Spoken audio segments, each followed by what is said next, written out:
What is going on, everybody? How are we doing on this fine Thursday evening? My name is Eric, and welcome to Q2C VR Gamer Live. We are a weekly VR talk show that airs live every Thursday at 9 p.m. Eastern Time, where we air live to Facebook, YouTube, Twitch, Twitter, TikTok, Instagram, LinkedIn, MySpace. You got them all. MySpace? Is there a MySpace in there somewhere? We're a Is MySpace GeoCity, still a thing? an ICQ. But if you cannot catch us live, you can always catch us afterwards on your favorite podcast platform. But before we go any further, let me say hello to my partner from the great Canadian Northwest, the Canadian Commando, and my very own Gomer Pyle. Golly gee. It's Todd Jackson. What's up, Todd? Hi diddly ho diddly. I'm doing fantastic.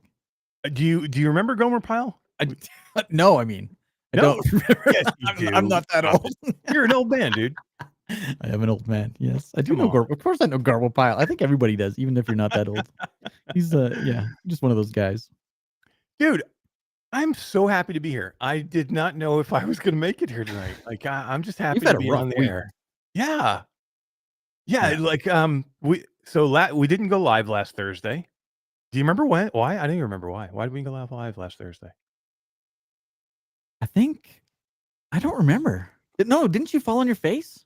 And No, that wasn't didn't you until fall out of the bathtub and that wasn't until Friday. That was until Friday. And I didn't fall. Yeah, so I don't know. I can't remember. There was a reason we didn't go There was live. a reason we had to cancel I can't Thursday. remember. Whatever it was, I don't remember. I don't know. It was all Todd's fault, whatever it was. I remember. I don't remember the exact reason, but I remember it was Todd's fault in some way. Of course. But yeah, so we didn't go live Thursday, and so we said, me and Todd talked. I said, well, let's just do it Saturday afternoon. We can't do it Thursday for whatever reason. I can't remember. I can't my remember. memory is dog shit. But we said, let's do it Saturday. And I'm like, okay, you know what? That's fine. Sebastian Ong from MRTV asked me to come on his show That's right. On Saturday in the morning, on Saturday morning. So I'm like, I'll do his show in the morning. We'll do Q2C VR Gamer in the mid-afternoon. Yep. And I'll or in the early evening, and I'll lead that right into doing Virtual Strangers on Saturday. So I'm like, look, I'm good. I love podcasts. I love doing podcasts.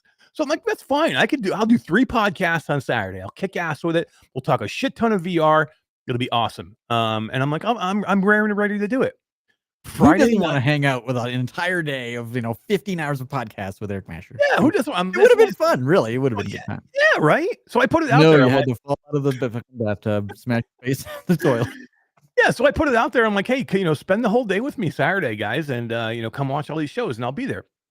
In between Thursday and Friday, I break my tooth.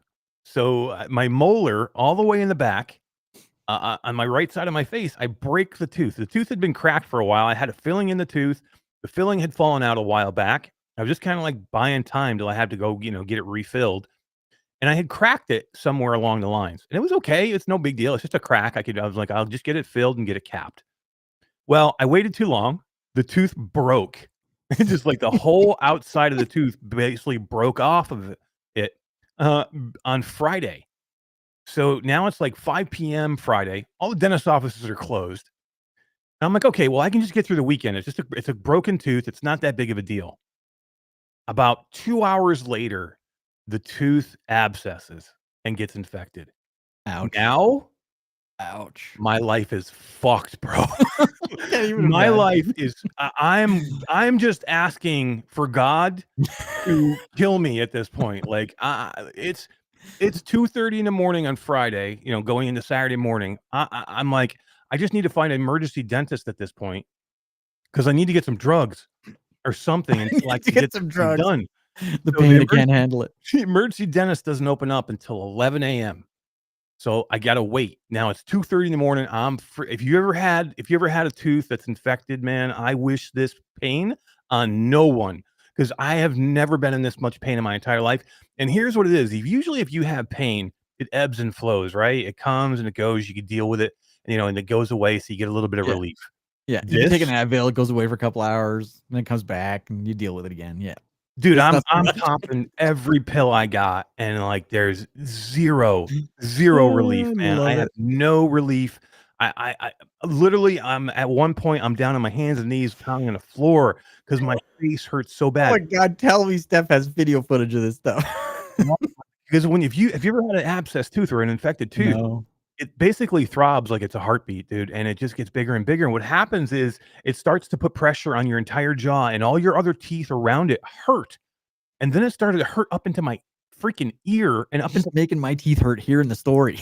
oh, dude, I'm not kidding. Like my wife all night long, she was a trooper, man. She stayed up all night long with me. She just kept coming out and checking on me because I'm like literally, I'm like I was ready to be in tears. That's how much pain there was.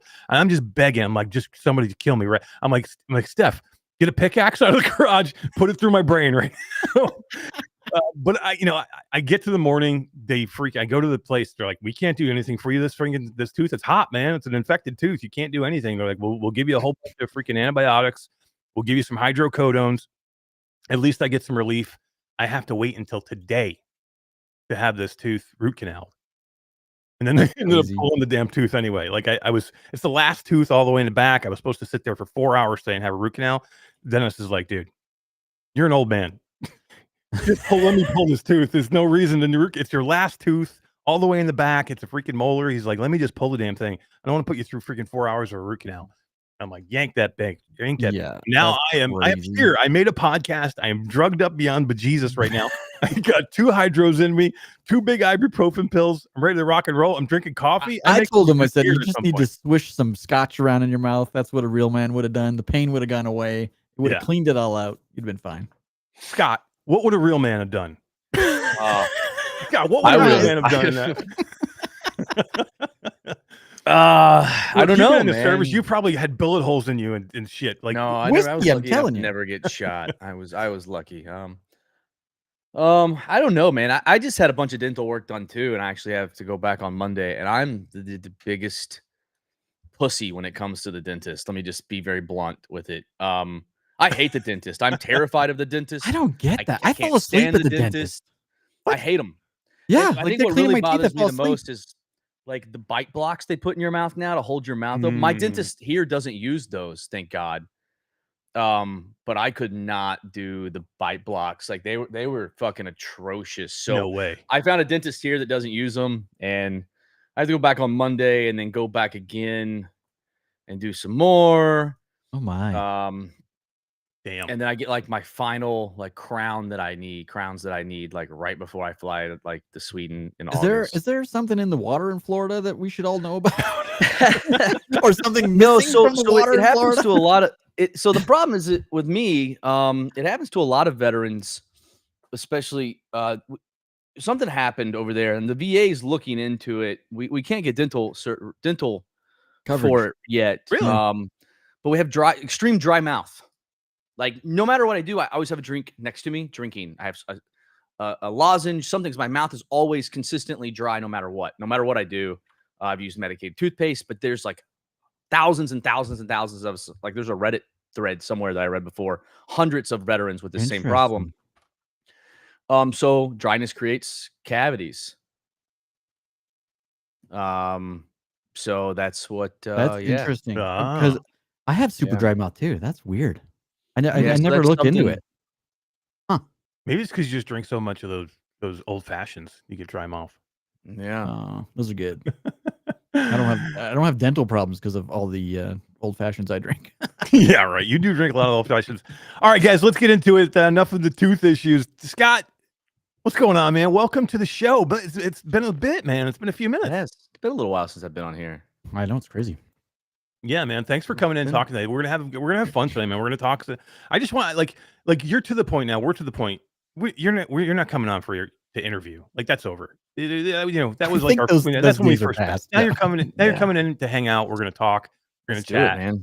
You're gonna we're gonna talk topics together. Like you're gonna be part of a host. You're gonna be a host. You're like the co-host. Co-host. Yeah. Right. I'm the Special D guest. of the show. This is amazing. Right? Who doesn't want the D? You know who loves the D? Where's D? My mom. But let's say hello to our chat because we got a lot of cool people in there. We'll say hello to our chat, and I just want to say, thank you to everybody watching. We got like 93 people on YouTube. I don't know how many we got across everywhere else because Todd freaking Restream's broken again. It's doing not it showing us again. Any numbers but YouTube. Usually we have like you would show Twitter and Twitch and TikTok and everything, because we're everywhere right now, Facebook, and it shows no numbers but YouTube. So Twitter's restream's broken, bro. Yep, it's live everywhere. I can see that it's live everywhere. Like we're streaming to TikTok and we're on Twitch and we're on Twitter and hey, we're on Kick even. Fuck yeah, there's like 2 people over on Kick right now. I guarantee it. It's awesome. But yeah, let's say hello to the people that are here on YouTube, and we'll say hi. Hair Force One is here. Todd Q Creator says he's ready. Damn right, he's ready. Yeah, awesome. Ryan B is here. VR Spry Guy said, "Hope your tooth is doing better." Thank you, man. I appreciate it. All the people have messaged me. Bluebell, Spry. I mean, there's a whole bunch of people. Ryan, Brandon. Thank you guys for checking on me. I appreciate it, man. I'm super happy to be back, and I apologize for missing all those shows. I missed Virtual Strangers on Monday. I was able to do a show Tuesday that we're going to show that trailer again for that show on Tuesday in a minute. We are pretty damn sick. Gabriel 004 is here. Brandon VR. Haruku is here. Todd, our newest member of the Impact Reality team. Haruku is here. Haruku coming in to help us with some moderation and working some of our discords. Welcome to the team, dude. And we're looking forward to have him having him help board. out. King Tarek is here. What's going on, dude? Crawler TV. Typical Kiwi is here. Inky 4125. What we got? Magi Man. We got Mr. Airsoft. Mankey 217. Outlaw GT. Elijah is here. What's up, Elijah? How are you doing, dude? Just your average VR player is here. Bitos. Cheeseburglar is here. Who doesn't love Cheeseburglar? I love it. Beard of Power. Todd, you're no longer the Beard of Power because you shaved your beard off. So it's coming back. It's coming back. Elijah? Did you say Elijah's here? Elijah's here. Yeah, hell yeah. Am I Elijah or another Elijah? I think it might be your Elijah. Might be. Because could be your Elijah. Oh, cool. That's what I was thinking when I saw it. Chrome Colossus is here. ZXTYDS VR is here. Troy Dump is here. Exipan is here. Holy shit, dude. Fourth Wall Breaker, The Rims, Vibe Tribe. I love it. Kintarek. These names are awesome. I know. Low Schwartz is here. Bone Pits. I don't know. The Rims is here. Jenna Sequa is here. What's up, Jenna? How are you doing? Cosmo Ghost. Holy shit, dude. WDVR. I gotta stop calling these. WDVR just gifted up 5 memberships to the community, so I just want to give that a quick shout out. Damn right. Way to go, dude. Super awesome. Thanks, man. Thanks, man. Let's see. Who else we got? My mom is here. I love it. Todd, my mom's here. My mom. I got a call out for that guy. Twitch, we've got Real Iron Outlaw is on Twitch, man. Says not Hurdy Tooth. Yeah, Hurdy Tooth. Yeah, lots of Hurdy Tooth today. Mind Jive, Jasmine Uniz is here. What's up, Jazz? She says hi. So how's your mouth feel now? It feels good because I'm on drugs, so it's always good. Ethan Morton is here. Just let's see. Danger Duo. Dude, Todd, there's so many. I can't even keep up with it, man. Pumpkin GT, Killer VR 11, Meta Scott. He's got to be all your community members. Andre Palmier is here. They're a different breed, my man. Did you dump this on Discord? Because I did. Yeah. Out of the woodwork. I dumped it. I tagged that community updates. The Ghost of Tabor community is like not like you guys are awesome. They always support, and they number one, they support Ghost of Tabor, of course. They've been big supporters of us and our channel, and even like Impact Reality. Like I remember when, like in the VR Awards, when we were up for the VR Awards for Impact Reality, like they were spamming, they were all chanting in chat. Yeah, they're freaking kick ass, man. It was awesome. Love them all. K7, I think Ezra Turcott. I think that's everybody. If I missed you, I apologize. It's all Scott's and Todd's fault in some way. Not sure. It's not my fault. And a big shout out to Scott for his super chat. Q2 every time, man. Every time, dude. Try to do it every time. You think I'm gonna miss tonight of all nights? Of all nights. Of all nights. I just casually snuck it in there while you're talking. I noticed. Yeah, my whole screen goes red when that happens. So I'm like, oh wow. Atomic sneaks in. Not sure. Brondo, Paul, Danger Duo, Glock. Getting things done stops in. What's up, man? How are you doing, man?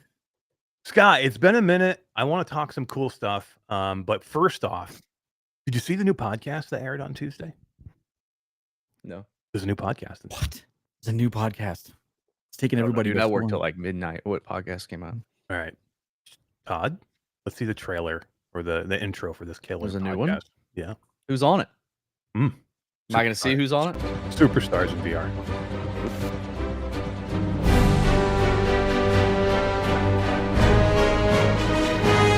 I don't know who that's.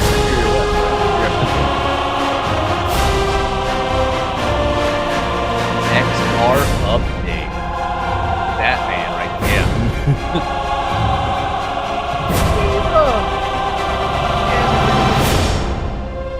Yeah, the mash. Let's do it, boys.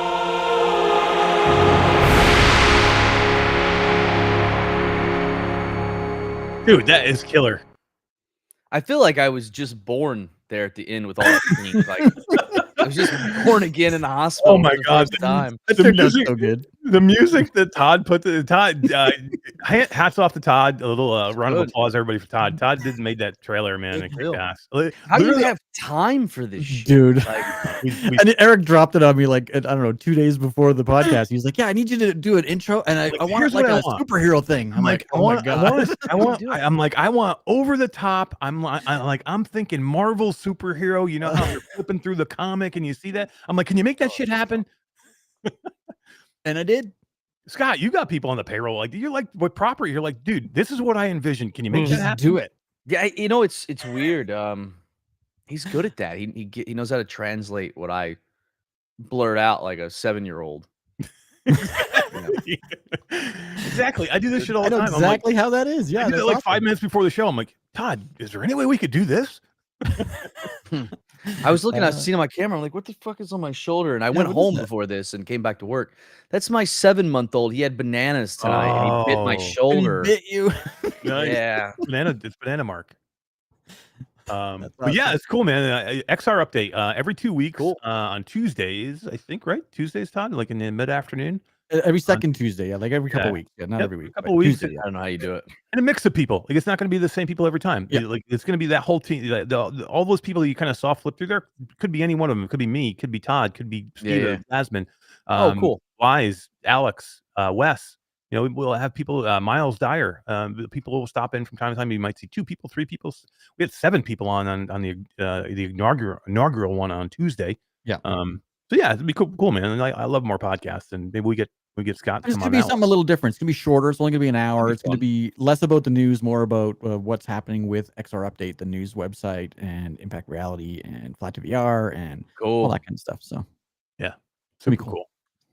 We got a $5 super chat from Not Sure Brondo. Says, "Hey Eric, I think you're about my size, so at some point, feedback on how the bHaptics vest fits you would be useful." I don't know. I'm an extra large. I can tell you that. I wear an extra large shirt. I wear an X40, and it's great. Like, I have to like cinch it up a little bit. It's big on me. So it's awesome because you came from an X16. I had the X40 first. You had an X16, and you look ridiculous in that thing. I have an X16, and the X16 I can fit in. Like, I have no problem fitting it, but I have to open it up all the way. Yeah. It's definitely a smaller vest, and for me, like, I'm 6'4", so it's not like I'm a bigger chested dude. Like I said, I'm an extra large, but I'm like in the middle between a large and an extra large. Like, and I'm 6'4", so like the X16 is a shorter vest. So like it's almost like a belly shirt on me. So if you're taller, and you want I know the X16 it's affordable. That's the only thing that's great about it. And the 16 it's got 16 of the rumble, little vibration motors, right? Yeah. And the 40 has 40, but the whole idea with the 40 is it's a full vest. It comes all the way down to my waistline, and it's just more comfortable. So I would say what I can say though is that stay tuned to Q2C VR Gamer because we're giving away an X40 vest. Yeah, we are giving away an X40 and maybe 2 X40s. Maybe 2 X40s. Yep. I think we should give away 2. I think maybe you're right. And a headset. We should give away a headset. It's right there in the box. You can kind of see it. Me too. Right there. Me too. All right. Yeah. So it's cool. Yeah. I would say if you're, around my size, or if you're a little, if you're like a large or an extra large and you're a tall person, definitely get the X40. It's worth the extra money to go get it for sure. Scott. Yo. It's been a while, man. Let's talk some stuff. Let's talk. I want to get into Ghost of Tabor in a minute. I want to get into Grimm, Silent North, PlayStation VR 2. I don't know if I want to get you started on PlayStation VR. Yeah, I know. But it's good news. It's good I want to news. talk AppLab too, because you had there was an article on Upload VR that that quoted you about AppLab. I want to get your take on that. And I want to talk, but first I want to talk about Gamescom, because I know you've been part of like the chat conversations. We've been talking about Gamescom coming up, and I just wanted you to kind of like tell that side of the story and like how that all kind of came to be with your publisher, Beyond Frames and the awesome CMO there, Maeva, kind of like making this thing happen. And like we've talked about this mega booth at Gamescom, and it is moving forward. Like we just had a huge meeting the other day, and like things are coming together. So you're a huge part of this, like Scott. Like I don't even know what you can say, but I can tell everybody this. You are pulling out all the stops to make this thing something special. So yeah, I'll just leave it to you now. Go ahead. First, my answer, Miguel. My favorite liquid death is just plain old mountain water. He's spamming it in chat over and I over. see that. Miguel, Miguel, you go to the studio and you go like I went to the studio in the kitchen. There was a pallet full of liquid death. There's 3 pallets out in the bay right now, just different flavors. They send it to us, so it's crazy. It's great. We have their neon sign now in the kitchen that hatchets the sign and sprays water. It's love liquid death. I didn't say I don't want to talk PlayStation. I said I don't want to get Eric to talk PlayStation, because we're going to talk. No, don't worry, Alan. We're going to get into it. Gamescom. I don't know what I can say. I don't know if I'm like one of the founding people. I think Maeva, the way she structures, like all of us are like the founders of the Home of XR, the Gamescom initiative. But I remember at Connect last year. It was the day I had to speak, and Maeva had to speak, and we're just like sitting on the bus, getting ready to go over, and then it continued afterwards. And I was like, what are we doing for Gamescom? Because it was on my radar and it's already on her radar. Right, and she had just gotten back from Gamescom in August. Yeah, and she was like, what we really need? I really need we need presentation in Gamescom, and we need representation there. And she's like, it would be really cool if we get a mega booth together of everybody. And I was like, yeah, that's amazing. That's an amazing idea. And then next thing I know, I asked her, she's like, yeah, I'm working on it. And then I didn't hear anything for a while. And next thing I know, here we are.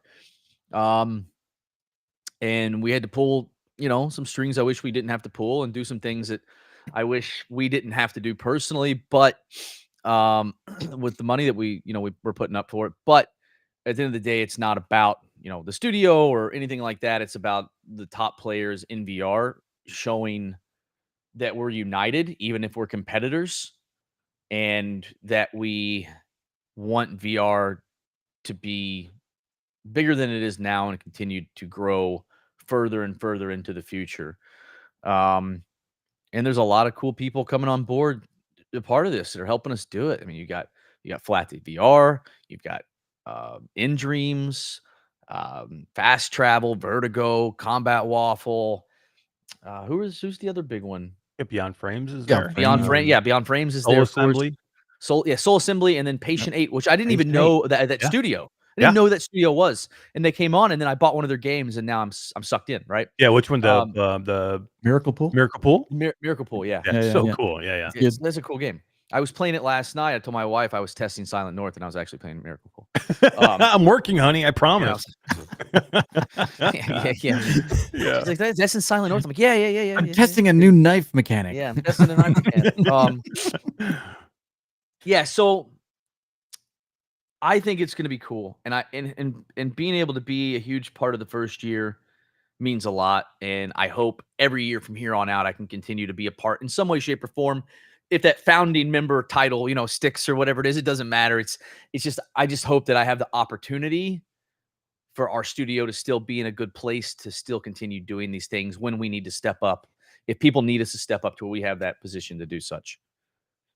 Agreed, man. It was such a big deal. Like, I remember when Maeva reached out to us, and with Flat to VR Studios, and I'm like, I mean, this is our dream come true. Like, we all started this, and we all got into this because we wanted to, we wanted to push VR forward, and we were like, we've been on the opposite side. Like, we've been media going to these events, trying to find VR, and like, we're walking around, Gamescom endlessly.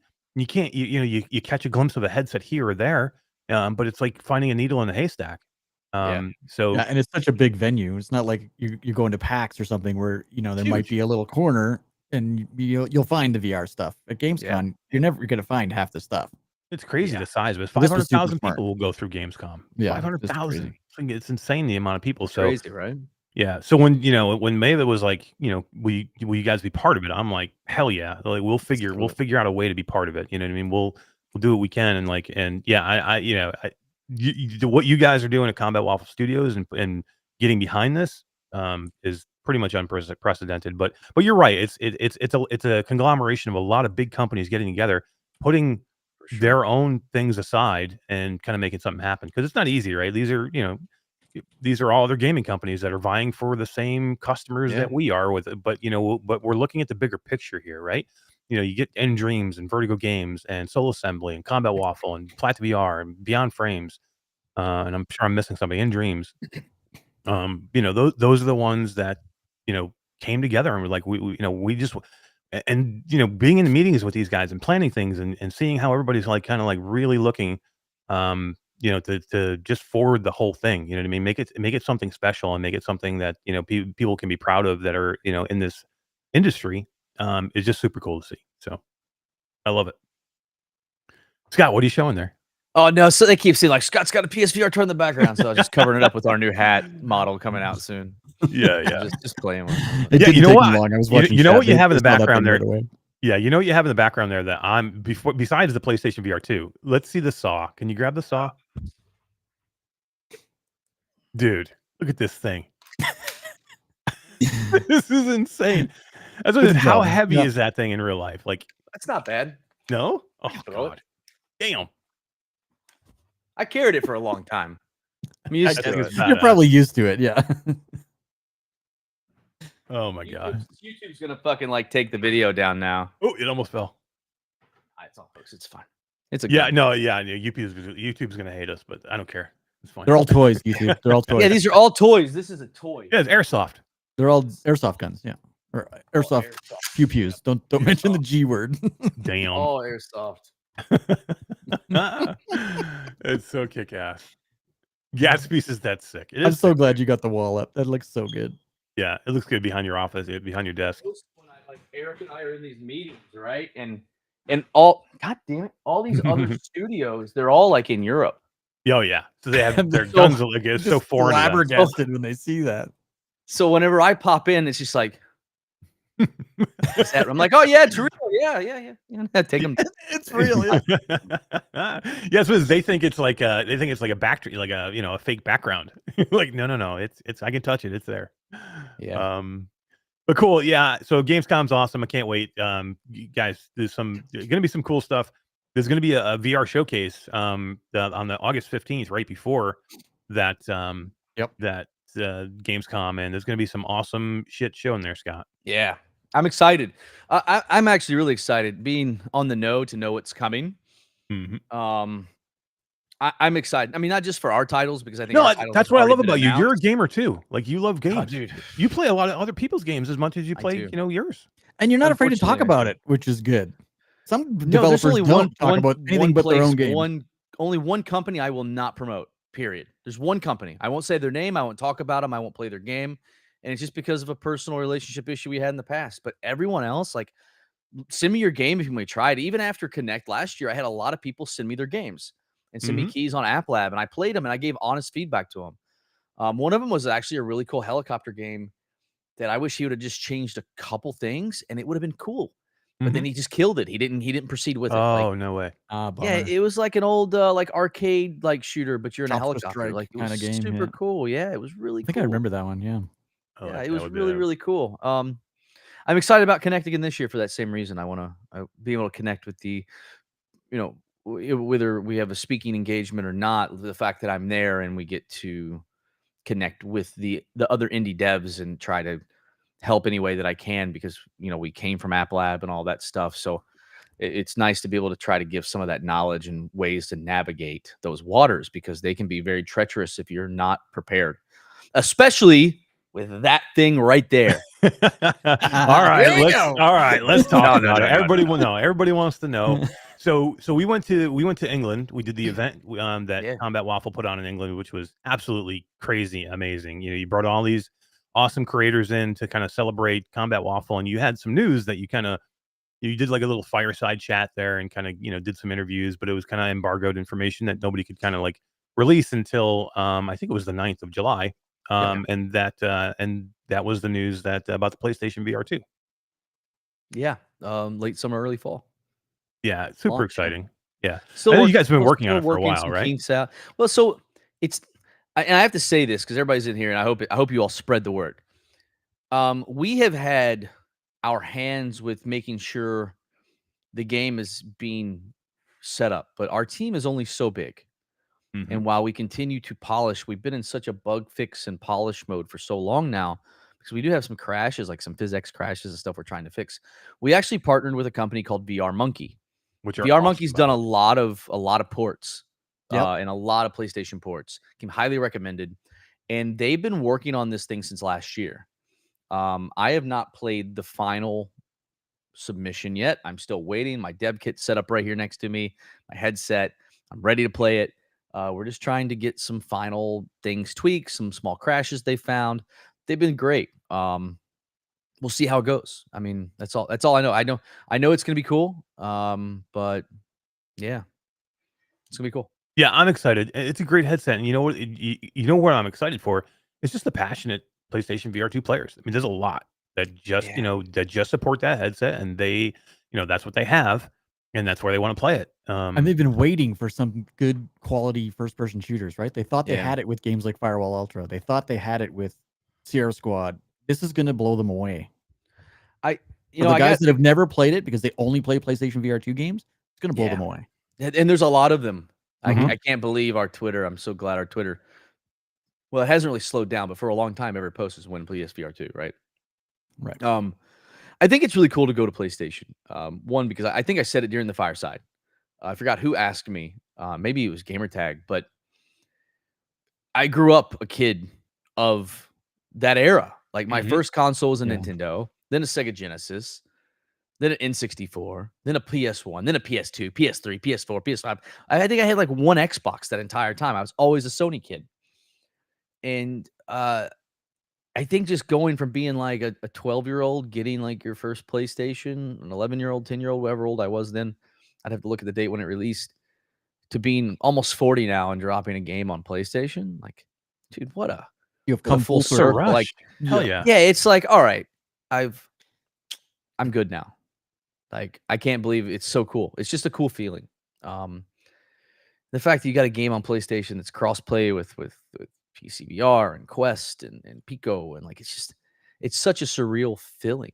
Like, really, it's strange. Dude, it hit me the other day. Like, not the other day. It was like a little while ago. But you get emails. Like, I get an email from PlayStation, and like, hey, PlayStation partner, and like, just being like, for same thing with me. I grew up with the PlayStation. It was one of my favorite consoles growing up. I've had every one of them that there is out there. And to do your dream and making games and being in gaming, and then being a PlayStation partner, it's just something special. Like, it's like those are the things that you dream about as a kid, like making video games and doing cool shit like that. And then when you see a memo or an email from Sony and says, hey, PlayStation partner, or PlayStation partners, here's an update on whatever you're doing, that first time you become a PlayStation partner, it's a big deal. Yeah. PlayStation 1 dropped 1994. Damn. I was 10 years old. Oh shit. Oh my god. Oh no, wait, Eric, really? you were like 30. I was married to my first I was not 30. I will say this though. I was pretty close to 30. I was graduated from high school. in 1990. Oh yeah. I was done my first year of university. Who's Holden? Because he just needs to go outside and sit down in traffic. What's he saying? I didn't miss it. Your parents' cancer is a skill issue. What? People are just disgusting, people are asses. brother. This is just the way it goes with Tabor players, right? It's just some of the people in the community. But you get some awesome ones in here too, which is great. You got to focus. 99% of them are amazing, and then there's Holden. Yep. Yeah, I took care of them. We have a $5. I think it's Canadian. Todd, is it CA? It is. Yep. Yep. $5 Canadian from Waleed is now a Game Cat. Specifically, it cut it off, so I don't know what specifically after that is, but specifically something. It's on the channel. Oh, okay. Oh, look at that. Specifically a white tiger. Of course he is, Waleed. He says that I play crossplay Pavlov regularly. 80% of lobbies are PSVR 2 players. I'm sure with this game, we'll have a regular solid player base addition. And that's the other thing, too. Like, you're going to be crossplay with Steam, Pico, PlayStation, Quest. A lot of player base, man. That's awesome. Yeah. That's a lot of players. Yeah, that's crazy. Yeah. Quest is obviously, the biggest player base of all VR games, but that's huge. Yeah, that's huge. Yeah. That's huge. Yeah, I mean, if you're normally used to playing in a closed system like PlayStation, where you're not cross-play with some of these games, and then you're only playing with PlayStation or other PlayStation players, there's not a super ton of them out there, but there are a ton of Quest players. There are a good amount of Pico players, and there's a lot of Steam players. So being able to do that, and then always making sure that you're never going to have to wait to fill a lobby here. This is going to be full. You're going to be able to get in. There's going to be people in here. You're going to be able to squad up. You're going to be able to team up with people, get into the Ghost of the Board Discord, because that's where you can squad up with people if you're looking for people to play with. Yeah, I mean, this is going to be a big thing, man, and I'm glad you're supporting PlayStation. I've had my issues with PlayStation. I have mine, so it's okay. Yeah, After right. going through this process, like with luckily we have VR Monkey that deals with the front of it, but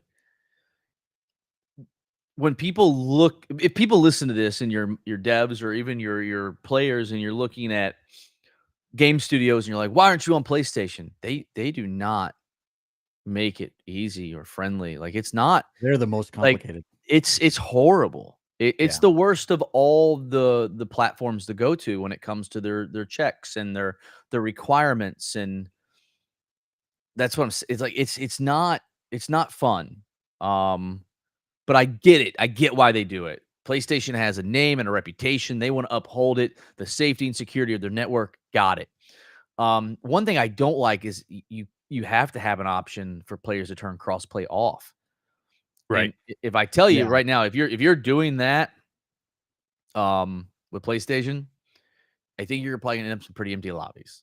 Like, I would tell you to please play with. I don't know PlayStation VR 2's player base truly. There's no way to get metrics from companies. People don't share them. Like, we post all of our stats live. Like, we don't care. I think we're the only ones that do it. Yeah, somebody just said there's 5,000 players playing live right now. And we don't, if people don't like it, we don't care. Like, take us off your store. We're going to continue to do it. But like, hopefully we'll be able to judge internally and maybe release some numbers unofficially, and you can see on the chart there. But I don't know how many players are on PSVR 2. There has to be a ton. I know there was a ton of units sold the first quarter that it was available. I think this is going to dust off the PSVR 2s that have been, stuck in the cupboard because no one wants to play it anymore. That's what we're hoping for. Yeah. Oh, yeah. It's going to happen. Yeah, that's what we're hoping for. I mean, I know there's a bunch of people that want something to play, and I was right there with you on the games you mentioned earlier. We got another $5 super chat with some questions. Fingers crossed. If uses PlayStation VR 2 features at launch or later via patch. DFR, adaptive triggers, haptics. Are all these things coming? Are they planned at launch, or is it something that's on our roadmap? So I know haptics are, I believe, already working. Triggers are already working.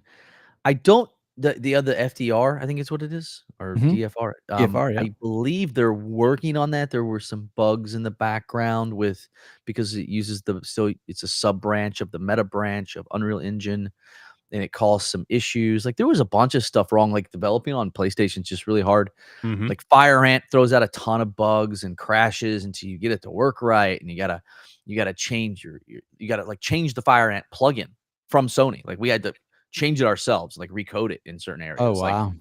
So there's a lot of stuff on there, but other than this accordion plastic rubber piece of shit on it, I like it so far.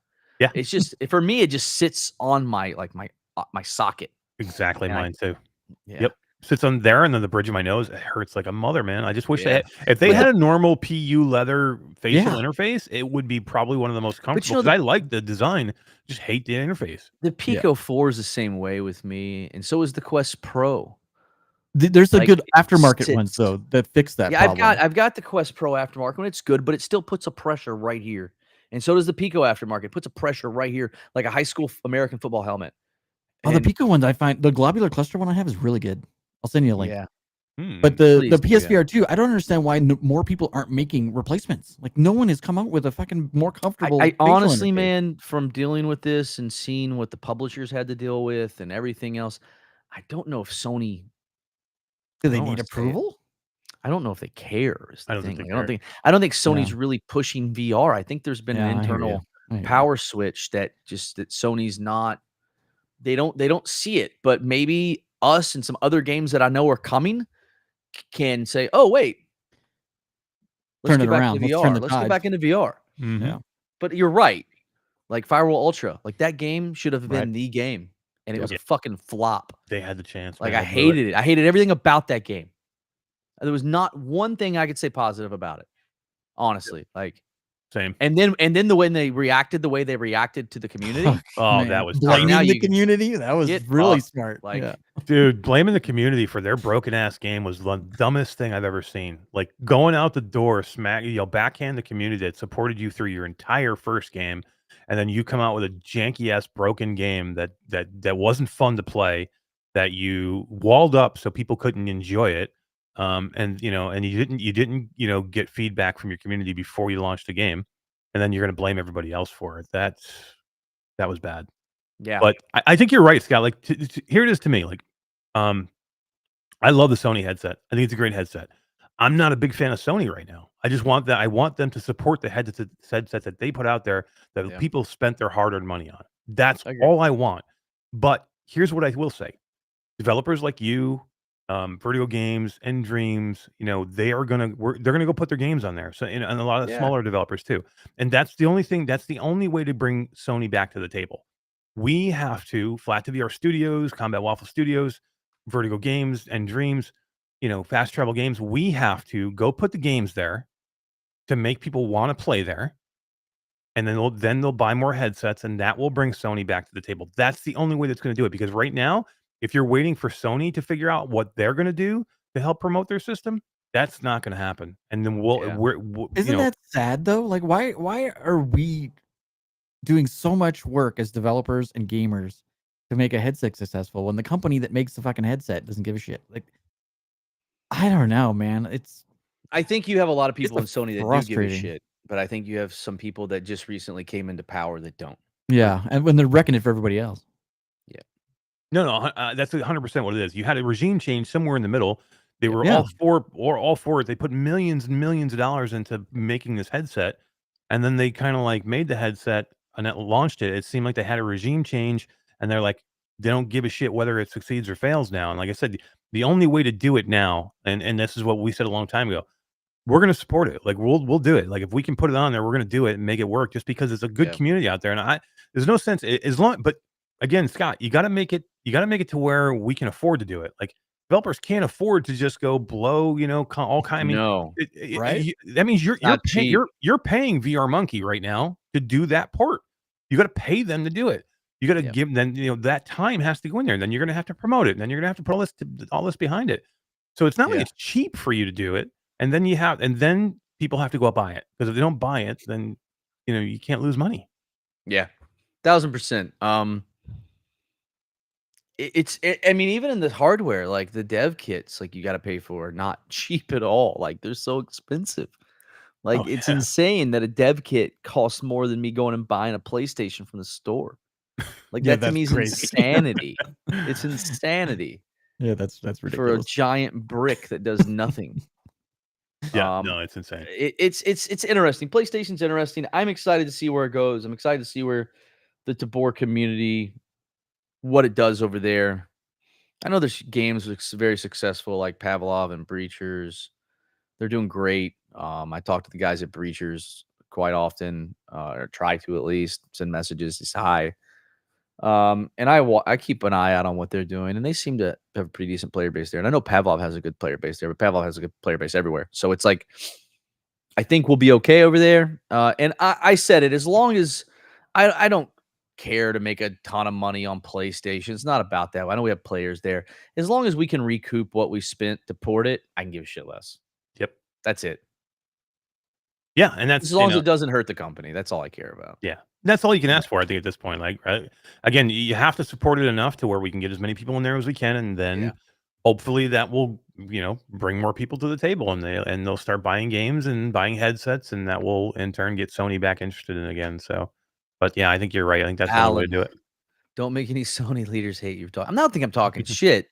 I think I'm just like speaking to them as a gamer, really. Yeah, sure. Not even a developer. Like at the end of the day, like I may be a game developer, but I'm still a gamer, and I want to see what's best for games, especially VR games.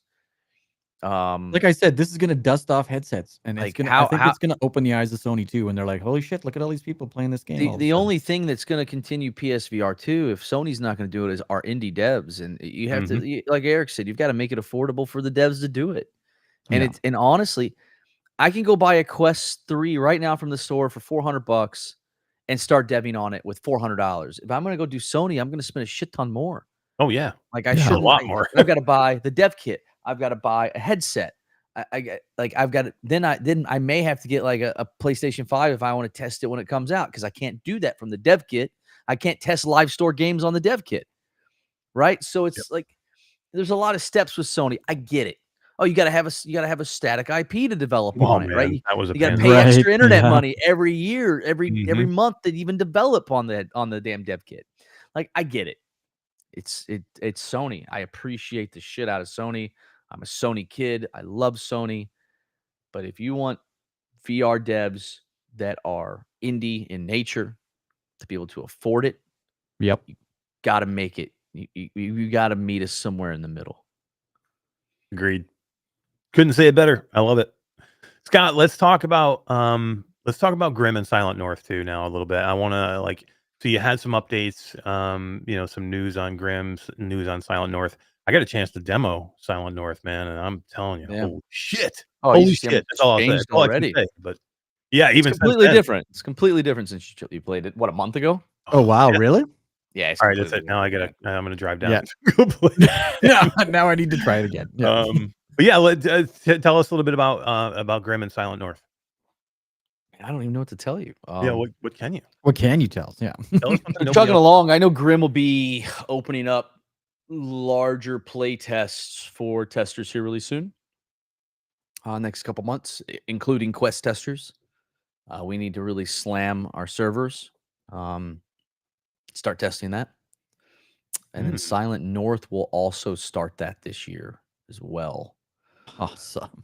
Grim is pretty much, in my opinion, could launch right now. Really? Wow. In my opinion, it could go to AppLab right now, in my opinion.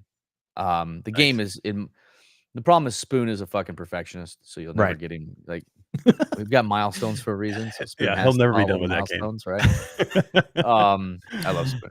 Honestly, I think if it wasn't for you, Spoon would develop this game for the rest of his life, and no one would play it. He already said that. You would have never played it. He would be the only one in there. Yeah.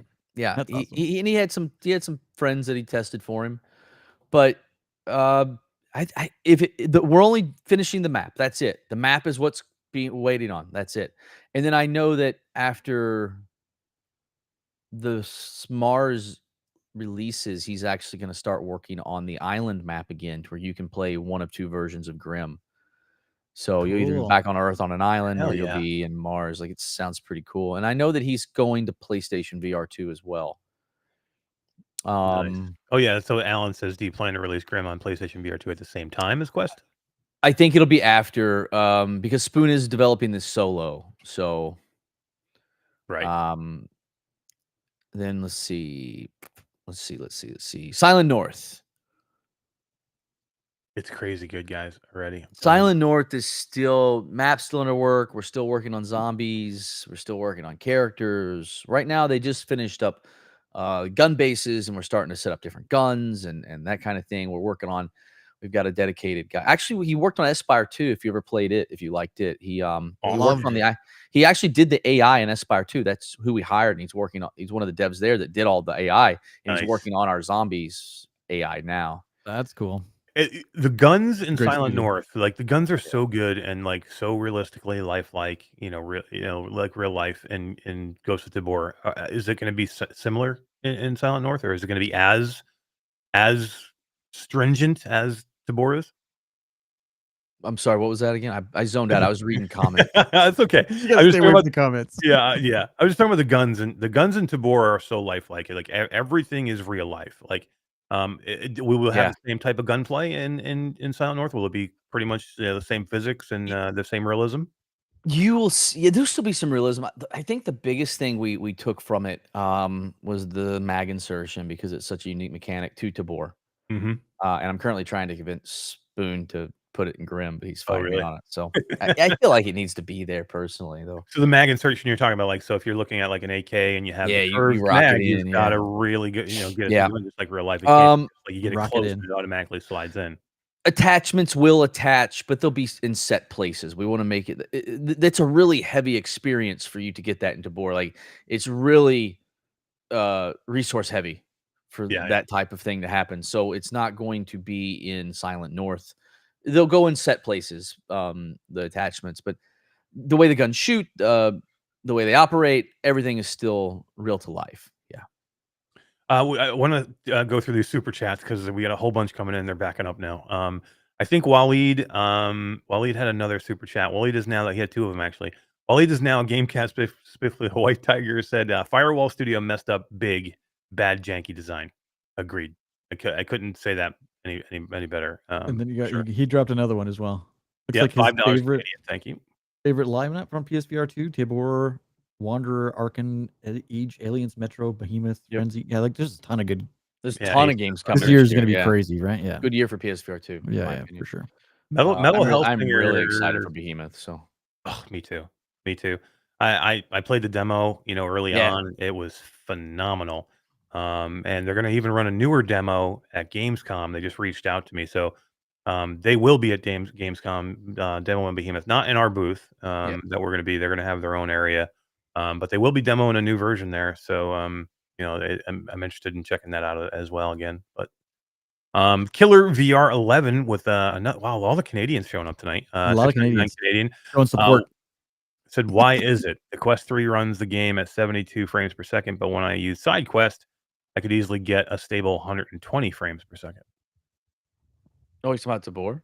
Yeah, he's talking about Tabor. It's because Space Warp is turned on, and I assume when you're using Side Quest, you're using probably like the Quest Optimizer or something of that nature, most likely. There's about to be a Quest 3 update dropping soon, so you'll see much better performance coming on Quest 3. Yeah. And I got one more Tabor question before another super chat before we lose this one as well. Let me hold on before you answer. Let me ask you this: how often do you think you get asked that question?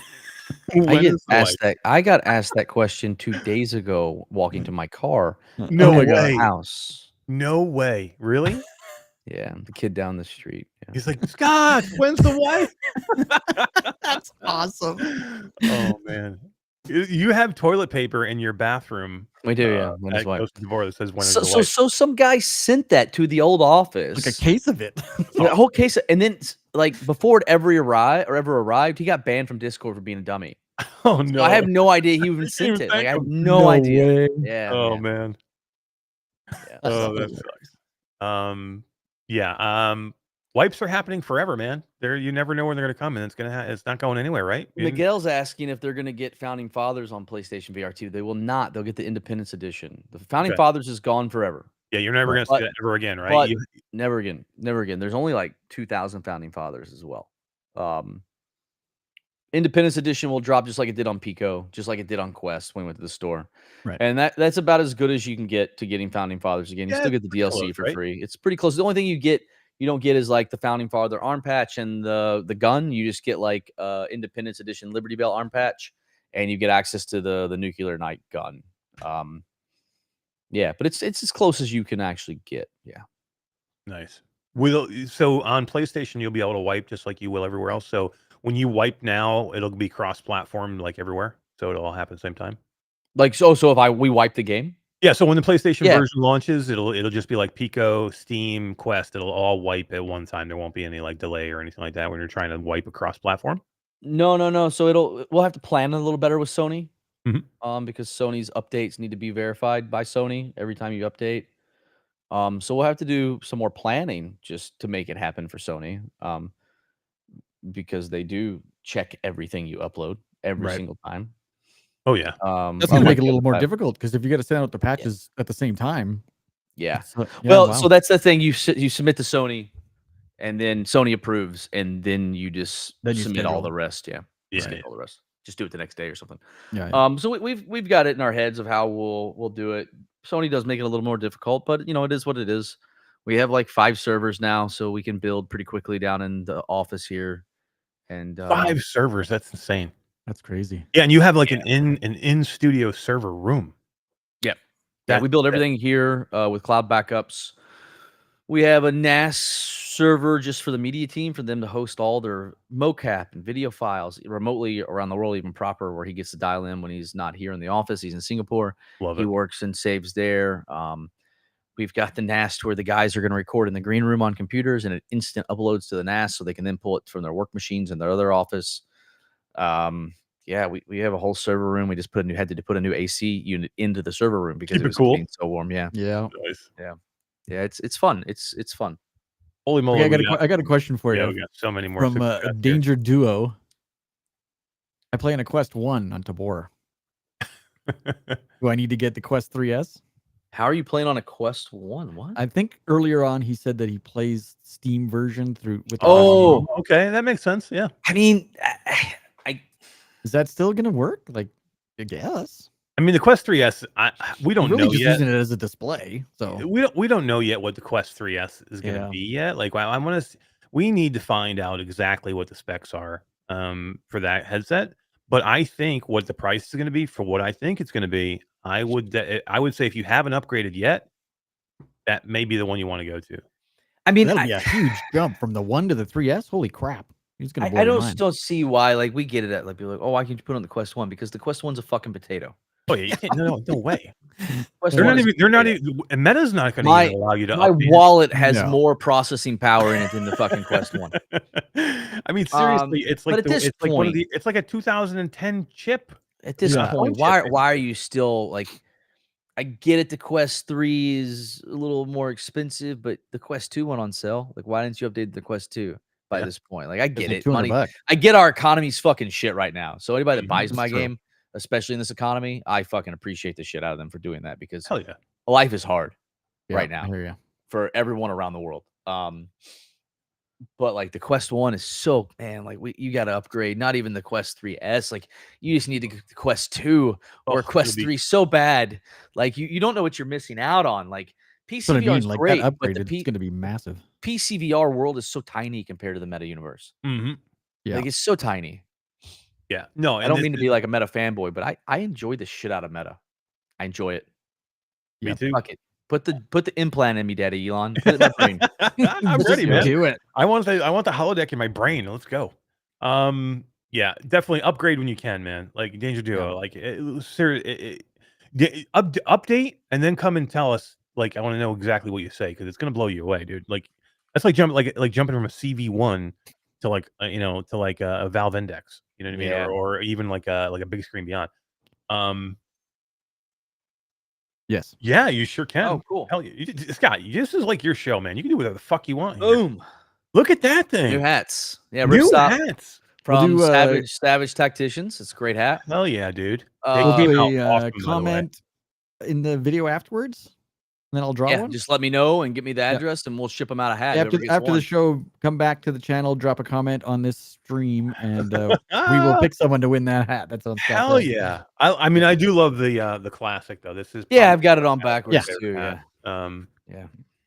But that one is the new one from Savtac is sick, man. I didn't get a chance. Savtac did this one too that you're wearing. Yeah. No, yeah, I know. Yeah, this one though. This one it's got the new CAD pat. Yeah. This tiger camo. It's it's I love it, man. I love it. Super cool. All right, we got some more of these super chats. Killer VR with a $6.99 Canadian says, honestly, excited for the Quest 3 update. What's going to be in it? Quest 3 shit. Yeah, lots of questions.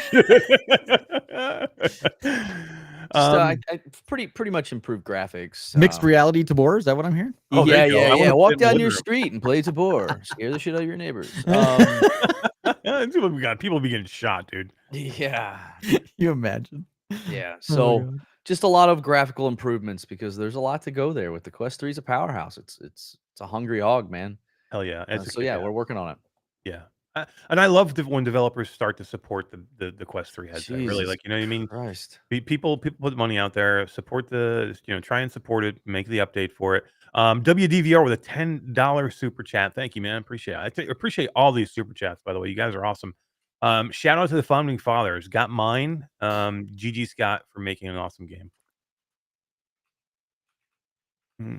Scott, Todd, you got that? Yep. Cool. Yeah, thank you for that. And the founding fathers is awesome, man. If you were able to get in on there early, it was a very cool thing. It's a great idea to do it. But I do like that you honored the people that were there with you early by the founding fathers, and you did cut it off. You said, "Look, that was special. You guys were with me early. I don't want to you guys were here early. I don't want to make it something cheap and give it to everybody." But you did go out there and you put the Independence Edition out there, which is still good for people. That was also approved by the founding fathers. I did not do that exactly. without their knowledge. Like we made a chat with just them and we said, vote yes or no, guys. If you say no, we won't do it. And they voted yes, heavily yes. But like we were fully ready to just not do it. Yeah, we love our community. Even the shitty ones like that, like we still appreciate them being a part of the community, right? Like it's just kids have had unfiltered access to the internet for far too long. Yeah. Yes, that's exactly what it is. Yeah, but yeah, it's cool. It's really cool to see the founding fathers were just like, no, man, let other people jump in on this. Because we told them like there's only 2,000 of you out of all the I can't even Crazy. We haven't even released numbers in so long, but if I told you the numbers of players that we have now, you would blow your mind. It's awesome. I'll type wanna it give a for you quick- two. What? shout No out. way, really? Oh, really? Yeah.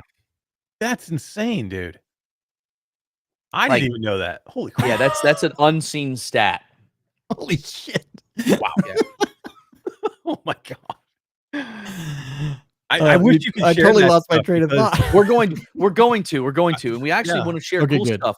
Like we want to share cool stuff. Did you know we're one of the I'll share this now. Fuck it. I Do love you it. know on MetaQuest we have one of the largest user retentions as far as users typically when they play Tabor play for battery life on their headset before That's they set it amazing. down. That's 130 3+ minutes. hours. Yeah. 130 minutes per average player. Like that to me is insane. Insane. I bet you the average is nowhere near that. The average is No, what, I don't 30 think it minutes? can't be. Like I've never played another game that much. Like I guess I have. Like I guess I played like Blade and Sorcery when it first came out, like nonstop, right? Mhm. But yeah, like to use your the average player time, average user time spent in the game, 130 minutes. That's Insane. nutty. What are you guys doing? Touch grass. Go outside. Fucking No. feed your Keep dog. buying games. Like No. Keep in your game. the rims. I played for 8 hours yesterday. Damn. Like that's Wow. insane, man. Like thank you. Yeah. That's insane. Like to me. Oh my god. Oh my god. People want this hat, dude.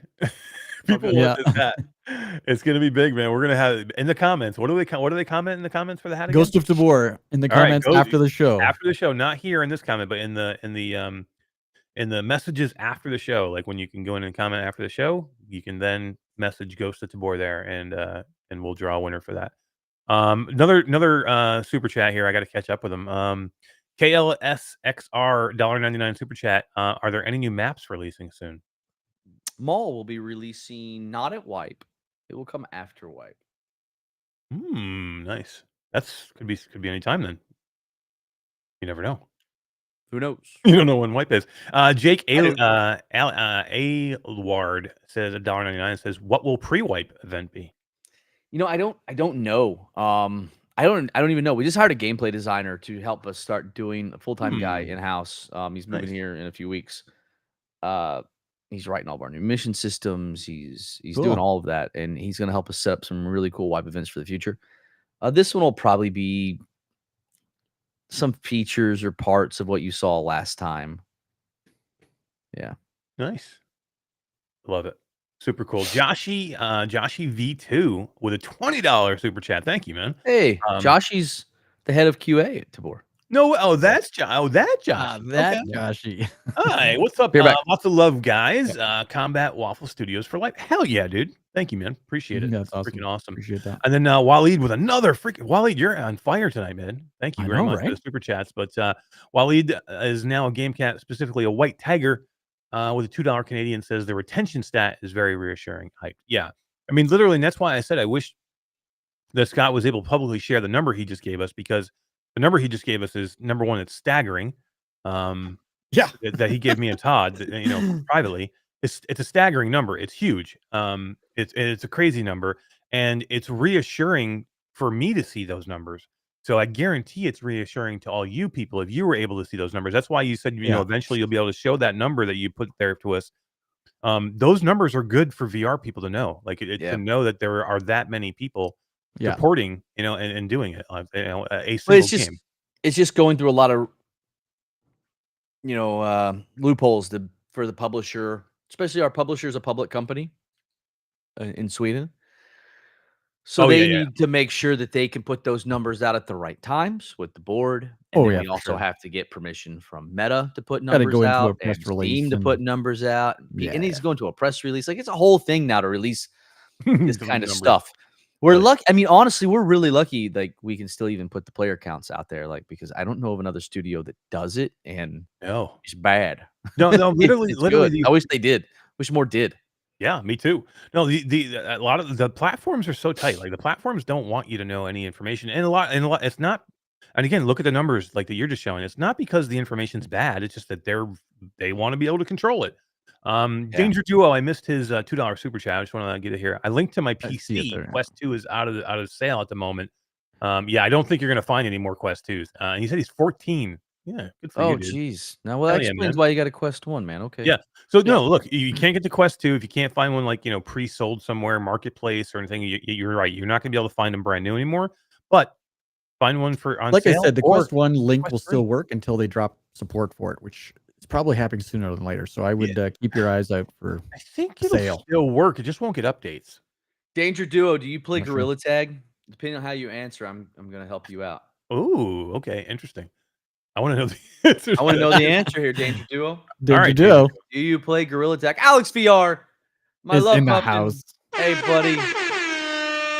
Did you say he's your love muffin? My love muffin. I love seeing Alex, man. Alex is always so happy, right? Anytime I see Alex, it's with all you guys, and it's with the Grey Wolves and Skiva and Jasmine. It's with everybody. Like, you come up, you're at an event, and it's like we were just at another event. Like we didn't. There was no time in between.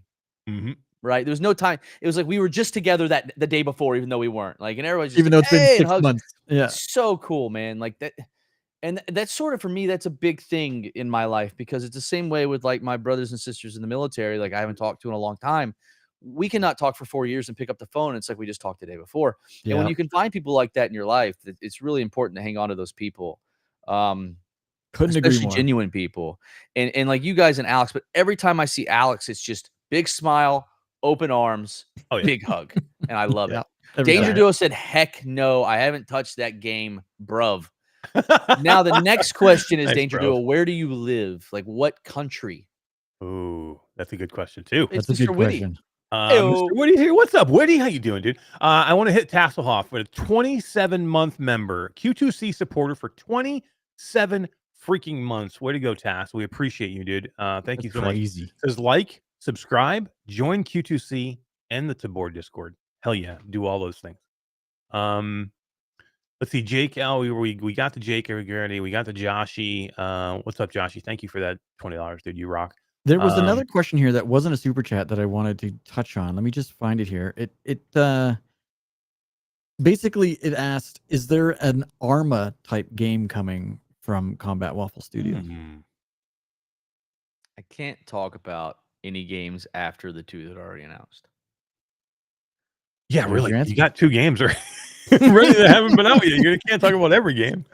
So Danger Duo said, "Good old America. I live in Texas." So Danger Duo, here's what I want you to do, buddy, because you're still on a Quest 1, and that makes me fucking sad. So here's what I want you to do. I want you to go to your mom and dad, and I want you to say, "Do you care if Scott from Combat Waffle sends me a brand new Quest 3?"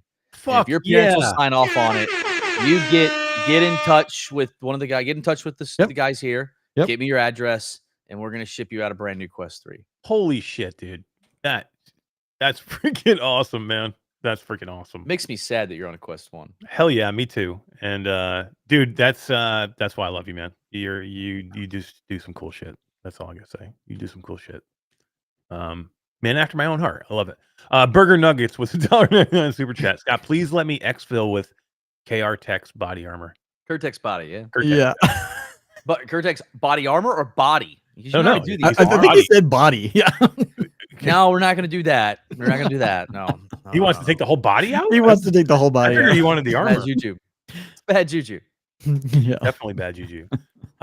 Dude, I can't believe you just did that for this 14-year-old kid, man. That's freaking awesome. Yeah, that's freaking amazing. And that's hang on, I'll be right back. And that just makes me more like, how can you freaking the assholes out there who give Scott a hard time like do that to you? Like even think that you're funny coming out here and do the shit that you do when Scott would turn around and do something like that for the community. So I'm a Freemason, man, and being a Freemason, it's about picking people up and lifting people up around you, and that's something I truly believe in my life. And I make a lot of shit jokes. Like Whitty used to work for us, and Whitty was there. And at the end of the day, I give a shit, even though I say like some really screwed up stuff. Like I do care about people. And I remember being a kid and people were like, "Oh, you'll never make it as gaming, and games will never make any money." Like, dude, you're playing my game and you're on a Quest 1. Like, let me open your eyes. Let me help you out. You can only drink so much bourbon and eat so much bacon. Right. So. That is true. Mickey Barrios, I just want to mention him in chat doing what Mickey Barrios does and freaking just giving games out to people. Been dropping game keys all night long. He is. I just gave him moderator access to our channel here because he is an integral part of our community. So hell yeah, and we need more moderation here right now. So get to work, Mickey. Thank you, Mickey, for accepting that and being a moderator, man. Thank you. Alan, yes, I am an actual Freemason. Yeah. Yeah, which is part of the Blue Lodge. Hell yeah. I love it. Yep. I got one more super chat here. We got to shout out Timeless VR with a $50 super chat. What? Keep killing it, guys. I can't wait to try Silent North and Grim. Is already amazing. All my favorite games in VR keep changing lives for real.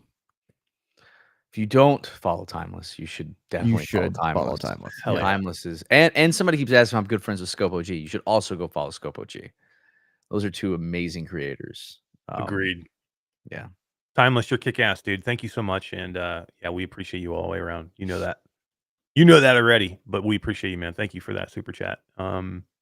KISXR says the $1.09 super chat. Thank you very much for that. Please add more snipers like the DVL 10 or the SR 25.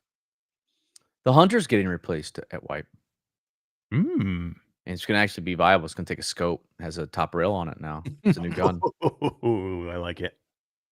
I like it. I like that you keep updating the weapons too and changing and shit up, but it always stays true to life, which is awesome.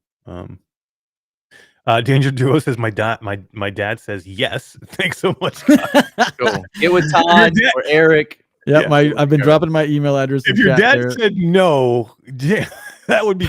Can you imagine? Wouldn't that be screwed up? Yeah. But honestly, maybe he didn't think it was real, right? Like, how often does a 14-year-old kid go to his dad and say, "I'm on a podcast in chat and they're giving me a quest"? Right. His dad's probably like, "Are you sure?" Yeah. Shout out W to Dad Danger in Duo's chat, dad. man. Yeah. W Dad. Way to go, Danger Duo's dad. Way to go. That's right. Way to go. Send me an email. I've been dropping my email address in chat. Scott, I don't want to keep you all night long. It's getting late for you. It's like 10:30 at night. You're still. I'm going to be here for like another 2 hours. No, I love it. Perfect. Let's talk AppLab because you did talk AppLab a little bit in England with some people, and then Upload had an article the other day with AppLab, officially being August 5th, I think, officially going away, going to be gone pretty much. Everything's going to blend into the store, and most developers and everybody else are like, this is the best thing in the world. You know, we hate AppLab. We wanted to be out of there. It was a bad system. But you had a different take on it. Tell everybody about it. I fucking love AppLab. I wish it didn't change. I think the problem is people don't know how to use AppLab as a developer. They didn't analyze. They just thought, I'm gonna throw my game on here and people are gonna come play it. It's not the age-old saying, build it and they will come. It's not how it works. You got to make a good game or a game people want to play, and you have to remember where you come from as a gamer to do that. Stop making fucking 5v5 shooters. I say it in every goddamn interview. Stop making 5v5 shooters. Stop. They're shit. Stop it. We got enough. Pavlov contractors. It's onward. That's all we need. We don't need anything else. Stop it. Quit. Damn. No one cares anymore. Make a battle royale that's good, that could compete with Showdown and Pop 1. There you go. Do something like that. Like, make something unique. Do something cool. And if you had old school AppLab and you did that, people would have played it. And if you learn how to attack it, well, unfortunately, it's probably going to go away soon. But TikTok, if you knew how, I know, you did research and figured out the algorithm, they grab a hold. That, I mean, Soul BC, he got us on TikTok and it grabbed a hold of the algorithm. We just blew up. But at the end of the day, we have a game with a very sticky loop, and that's why people stayed. That's the Maeva saying, very sticky loop. I like it. I know you were gonna say, you sound very familiar there. Yes, I'm very familiar. But I loved AppLab the way it was. I really wish it hadn't changed. I get why they did it. I understand. The one thing I am glad there's more visibility when searching, because the one shit part about AppLab was you had to be on point. Like, you had to have everything right. Like, if you were searching Ghost of Tabor and you put Ghost of Tabor instead of Ghosts, you wouldn't find it. Right. That's right. Yeah. Yeah. It's all about discoverability. Don't you think that the early access tag that is rumored is going to be more beneficial than having a completely separate AppLab where people couldn't find shit if they didn't spell it right? I think now they're going to be able to spell Ghost of Tabor incorrectly and find it. I think that's very beneficial. I just wish that would have just been the thing that changed. Yeah, right. But that's what it is. You could have kept AppLab exactly the way it was now. Exactly. Just make it discoverable. Just make it the same search engine as the regular MetaQuest store. So if you type in the first 3 letters of the game name, it would give you several options that were like that one, and it would you get. It's just like any other search engine. Like, why did the other one have to be broken? Like, why couldn't it just make it easy for me to find? It was like being punished to be in AppLab. Yeah. Like, I like some of the things they changed. I'm like, wow, that's perfect. Why did they need to go to the step of basically eliminating it? Like, they did this, the discoverability, and then they made a fucking AppLab tab on the store, which is great. Like, why did it take 5 years or 4 years for me to get a tab that allows me to click on it, that brings me to an AppLab page that shows me all the AppLab games and then you can have the ones that are doing really, really good scroll across the top, just like the regular Meta store. I agree. I agree 100%. And then just hold it right there. Okay, now I'm done. That's our new AppLab. That would have been fine. I agree. Yeah, Jinsu, check patch notes. We did fix virtual desktop, but yeah, cool. Thanks. Thanks for weighing in on it. But I just wish it wouldn't have changed as much as it did. I'm with you, Eric. I loved it. And honestly, if you're a developer and you're watching this now or later or anything, look at what we did and how we attacked. God, that fucking light. Look how we attacked AppLab, and then honestly, look at what Carousel over another Axiom did. Gorilla Tag. Yeah, he paved the way for every single one of us that are here right now. As much as I like the shit on Gorilla Tag and make fun and poke and prod, I respect the hell out of another Axiom. And the mission that they had and what they've done for VR. I think during actually last year when I had the talk at Connect, we talked about I think I forgot I called something. I was like, yeah, we call those people Gorilla Tag kids.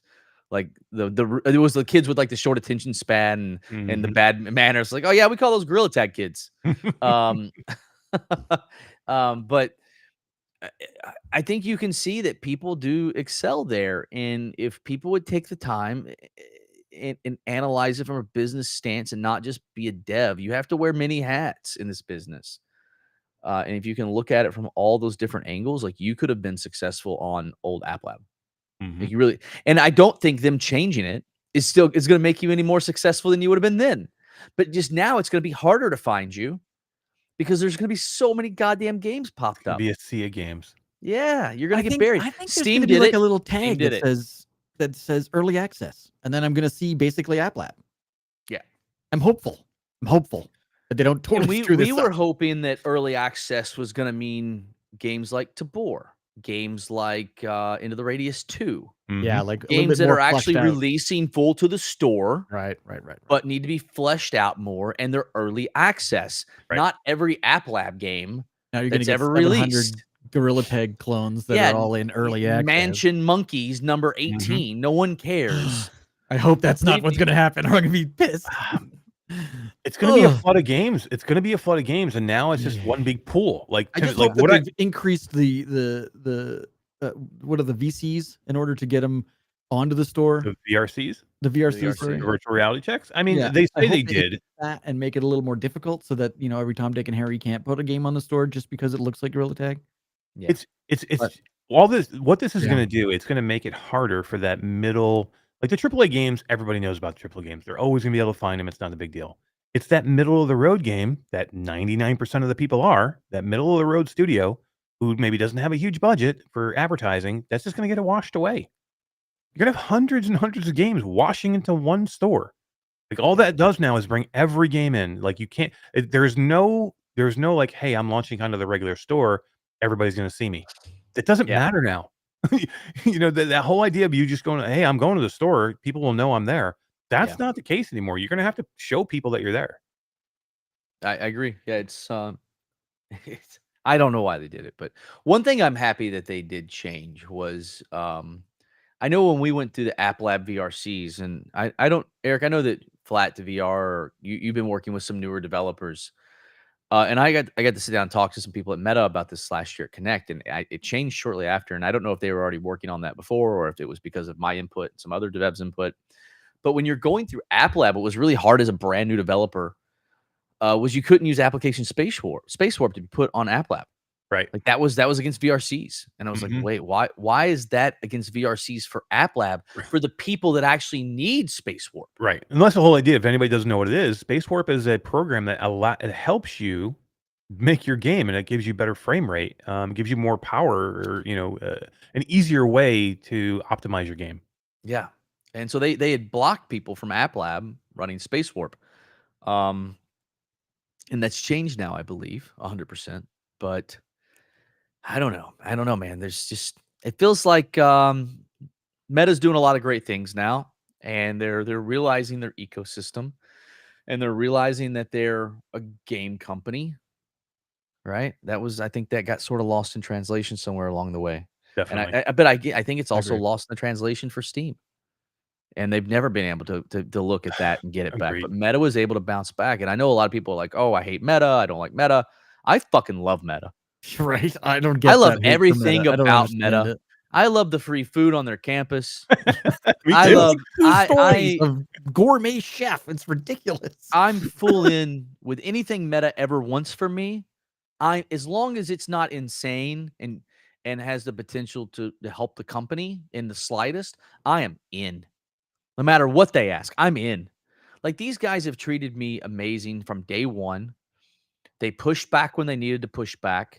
They took my pushback when I pushed back. They respected me, and they believed in me when others did not. And that goes for Maeva too. Maeva did most of the talking for Meta, but when I was there, they were amazing to me. They treated me like family, broke bread with me on a personal level, and that's all it takes for me. And I'm in. So I'm in the Meta ecosystem forever. Like, I'm never going anywhere. I'm with you. Yeah, VR wouldn't be where it is without Meta, and I don't care 100%. No, they're the only ones who that give you a are. shit. Like, yeah, we Only would ones that not really be care. here. No, I don't think you would see any of this. They're the only ones that give a shit. They're Yep. the only ones that gave a shit for a long time. The Quest Pro, we'll ignore that hiccup. I still love that headset. Yeah, gonna I just say- hate the way it pushes on my fucking forehead. Yeah. I just started charging again because I'm actually going to start using it for some stuff. But no one else. I mean, you got Pico out there like trying. They're trying, but they're never going to be able to pull. Like, Tencent was the only company that could have competed against Meta in my eyes to rule the VR space, and Meta won because I think Meta just cared. Like I think I don't know Mark Zuckerberg personally or Boz personally. I don't know any of those guys personally, but I think Mark truly actually gives a shit about VR and he wants it to go crazy. And I think he loves games. From what I'm told, he loves VR gaming. So I think that's why you're going to continue to see VR gaming go crazy. I just don't. I just don't ever think it'll go away. I think Meta will keep pushing it. And if they ever release a headset with their own chipset instead of a Snapdragon, oh God, world, watch out. Watch out. Yeah. It's changing. And I think they will, by the way. I think that Meta is working right now on their own chipset. They want to be like Apple. They want to have their own in-house chip. That's why I fucking love Apple. And I said it. We talked about it. Yep. Apple's headset is not I've got one. And I love that headset. Yeah, mine's at home. I travel with it. I wear it when I'm on planes and watch movies and work. And I wear it at home to have multiple screens on my MacBook Pro. Like, but the best thing about Apple coming into the ecosystem was now everybody's like, fuck, now we have to try harder. That was it. It was great. That was it. Apple knew this thing wasn't going to sell by the truckload like a Meta Quest does. But Apple came in with their big slong and laid it on the table and said, watch this. That's exactly what happened. That's what they did with the iPhone too, right? That's what they did. They said, watch what we do. And then everyone stepped up their game and started producing a quality product. And an M2 chip inside of a fucking headset is amazing. It is. The hand tracking is unbelievable in my eyes. Meta Quest new hand tracking is great too, by the way. That update. I love their hand tracking now. Yeah. They just need occlusion. It fucking stepped up when Apple came out. That's right. And that's what I'm happy about. Oh, yeah, they push each other. They're there now. And Apple may never release another headset, but now Meta's like, now we know what we can do if we have our own chipset. And I think that's exactly why they have been. They're not just only working on one. I think they have been working on one for a while. Personally. Agreed. No, I agree 100%. Hey, we got Wes Dillon sighting in chat. What is up, Wes from Virtual Strangers? How you doing, man? He asked earlier if we had asked you about any PlayStation VR 2 teases yet. We did. We got some teases. We got a few here and there. Let's see. What is your Burger Nuggets with $1.99 super chat says, what is your connection to the town of Tabor? I'm sorry. Oh, so there's actually Tabor Street like down the road. How about your Uber driver in AWE? Right? And the world is a small world. It is such a small place. His last name was Tabor.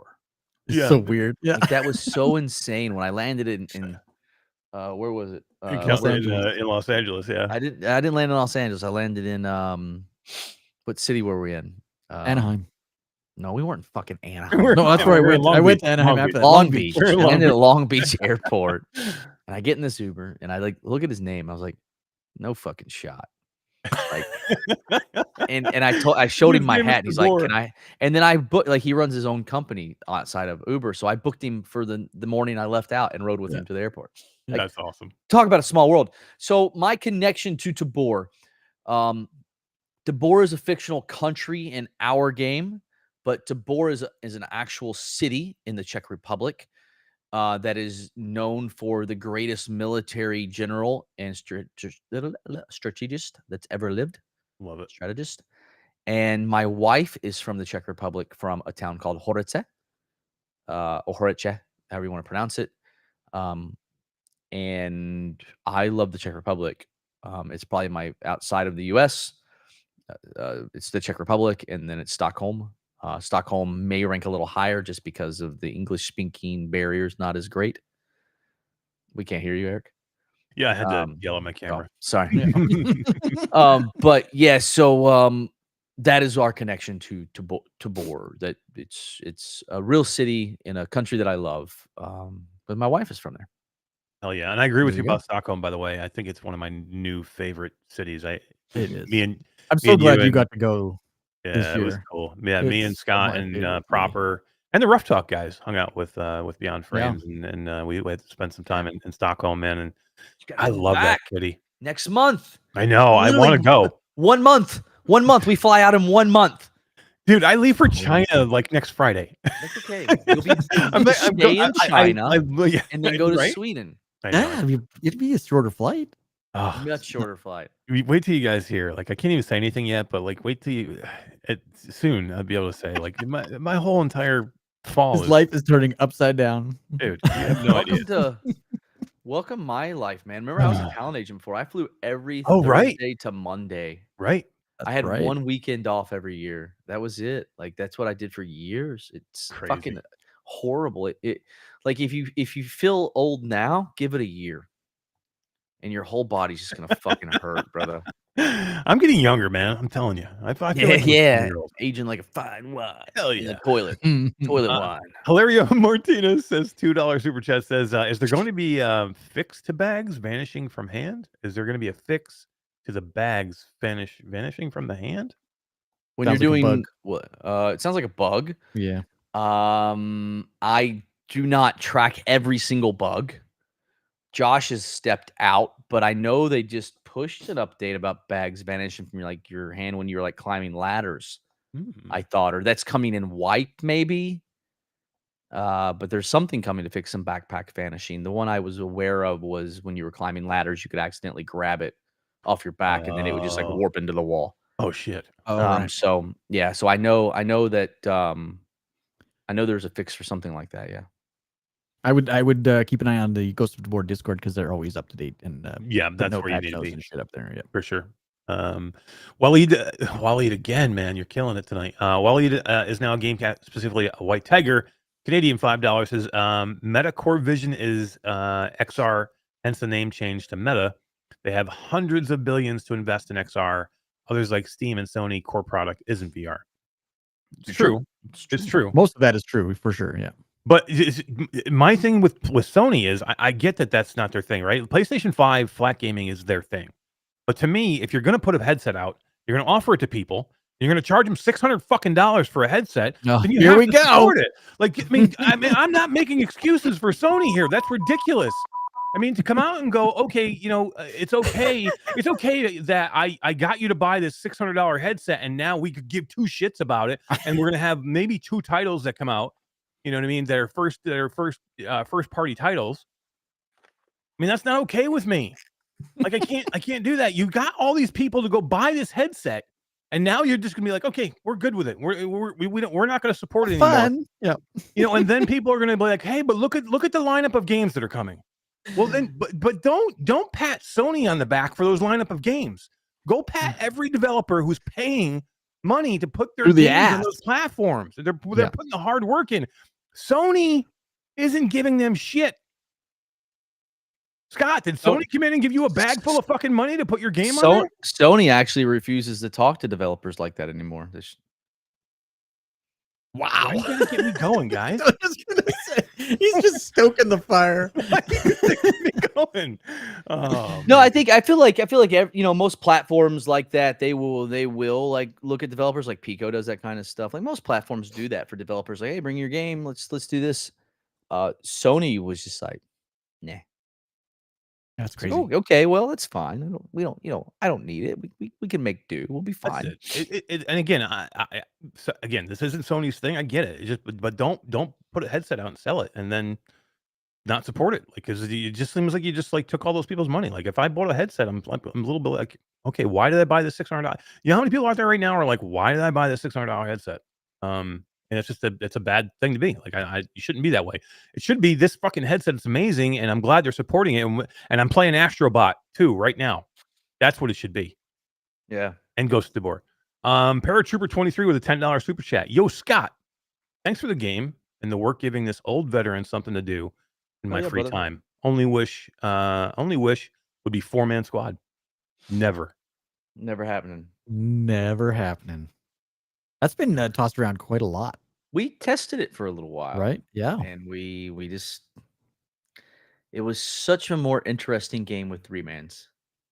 It's harder with 3-man than 4. Yeah, right. There's no doubling up to take out someone. Yeah, I'm sorry, I just yeah. No worries. Yeah, I'll just say this again. I love the PlayStation VR 2 headset, and when I get mad about it, people are like, "Wow, you just hate Sony PlayStation VR 2," and that's not the case. I love it, and I love the people that support that headset. I just want Sony to support it. That's all. Like, I get hate every time I go on there. People come out and like, "Oh, how dare you!" Like, yell at. Like, guys, I'm here trying to be your voice. Like I'm here going, wow, man, I Man of the want people. them to support the community. Right. You're like the Rock. You're the people's champion. Hell yeah. The people's Give them the people's tooth. Right. The whole tooth. Nothing but the tooth. Scott, thanks for coming, man, tonight. You're awesome. Dude, I love it. I You love coming in freaking here. Love you guys. a ton of time. And I think we're Todd. gonna get together soon, aren't we? Are we still gonna do that? You tell me. I think Well, you changed the it. schedule's changing now, so it's got to happen. But we got to figure out when. Trying to get QTC to actually get off their ass. Todd, Eric lives like an hour away, and I can't get him down here.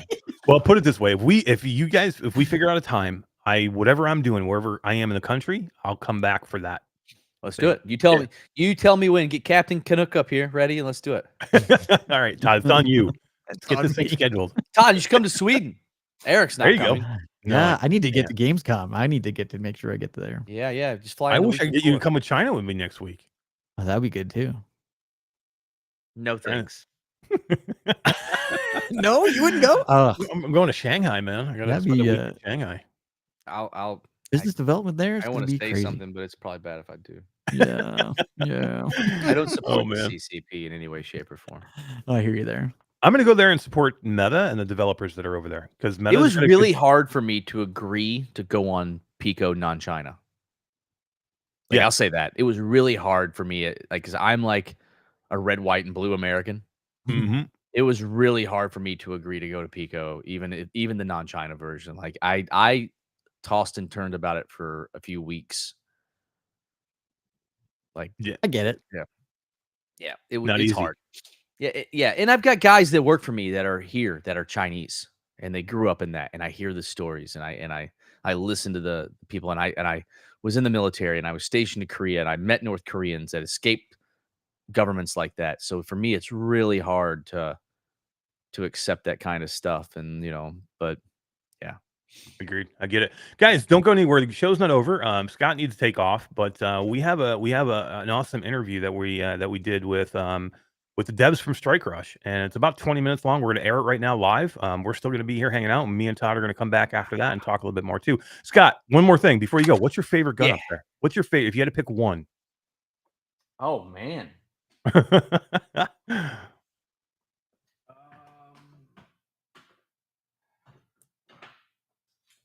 Probably my lever action with a suppressor. Oh, that thing is sick. And you know how was heavy like that thing is? Old It's school. light. So Beats that thing, new school. I can't. When last time I was down there, you had that there, and I picked it up, and you think it's okay. It's just a rifle. Holy shit, this thing is heavy. That's pretty sick, though. It's either this one or it's the G36 up top there. Yeah, that thing's pretty sick too. That is a scar. Is that a scar below that with a foldable stock? Yes, it is. Yes, it is. Yeah, see that one that'd be on my top. But look at that. Look at that. We can just spend all night Seriously, going over looking weapons. at Scott's airsoft guns. Old stock. Oh, Airsoft it's got a guns. full stock too. Damn. Airsoft, man. Woody's over in where is he? I don't even know. Oh, he's at Twitter. Woody says, leave, come back, gun. Oof. Gun. Of course. Nobody knows how we do it here in America. Favorite gun from Tabor. Anthrax Tampex says. M1 Sass, man. M1 Sass. What do you mean? I have one of my safe at home. Somebody asked earlier why I don't have it on the wall because it's so goddamn heavy. It would rip the metal gun wall off. It's heavier than the fucking saw almost. Like it's crazy. It's such a heavy gun. But yeah. Kick ass. Yeah. Boys, love you. See you soon. You rock, man. Yeah, Thank you very much. We'll Thanks be for having me. Taborites. Anytime. You Be know good you're to each welcome. other. See you in Tabor. Yeah. Take it easy, man. See you, man. Bye. Scott is he's the real deal, man. I literally, Todd, I could have him on every week. Like, yeah. Right? We just blew through an hour and a half, feels like 20 minutes, and I could have had him on for another hour and a half. we were in that meeting, we were in that Gamescom meeting the other day, and I'm just like, we're just kind of hanging out, we're talking with the whole crew, figuring Gamescom stuff out, and I'm just messaging him during it, and we're just like talking like on a sidebar, and I'm like, dude, you want to come on Thursday? He's like, fuck yeah. It's just that simple. That's Scott. You know what I mean? He's just like, yeah, let's come on and hang out. We'll talk. We'll chat. You know what I mean? And he's always and he's open. right. Whenever we get together, it's like we were just together yesterday. 100%. With the whole VR crew that we hang around with. Like, it's just amazing. And the community members that have come out and got to partake in that and see what this kind of camaraderie is all about. Like, it is like nothing else. It's amazing. No, it's super. It's one of the coolest, man. I love I love the entire VR community when we see them out at these events, but especially our little, our group of like 20, 25 people that we see constantly. Yeah. It's just something special, man. It's different. Um, yeah, and you too can be one of those people. Start coming to events, whoever you are out there. That's You want to right. get involved, get involved. Come to an event, and you be We one of those. announce where we're going all the time. Yeah, yeah. All right, Todd, we got some cool thing, man. Strike Rush, another multiplayer game that shocked me. I have a video that's going to be dropping. Hopefully, if I get a thumbnail, you might be making the next thumbnail. I have a video that's going to drop right after the show of myself and Skiva playing against the devs from Strike Rush, and I had a blast. And I'm telling you right now, I, I'm a shooter fan, right? Like I love Tabor, I love Contractors. I am a shooter fan, multiplayer for first person shooter. I absolutely love it. But it's very a lot of times they get stale, they get cookie cutter. This one, Strike Rush, is not stale. It is not cookie cutter. It's got some super cool aspects to it, and I like it. They're thinking outside the box. I say this all the time. I hate freaking cookie cutter. Just what Scott was saying. Don't give me the same 5-on-5, same crap. Like, don't give me the same clone of the game that I just already played. Like, I don't want to see that. Do something different. And you got to come up and you got to be innovative. And I tell you what, I got in the Strike Rush and I'm like, okay, I think this has a familiar feel to it. What is this going to be again? And then Todd, I went in there and it is freaking awesome. I had a blast. Super All right. cool. Let's. Do we have a trailer? We don't have a trailer, do we? We do have the trailer. Okay, let's run the trailer and then let's go from the trailer right into the interview, and then we'll be back right after.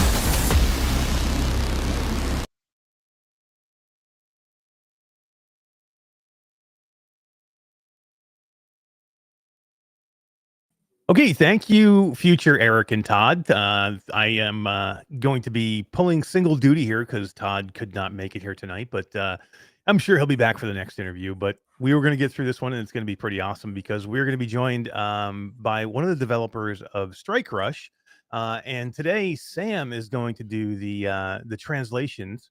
We're going to be talking to Geonhwi Park, and he is also in charge of development and live director of Strike Rush at Skonec Entertainment.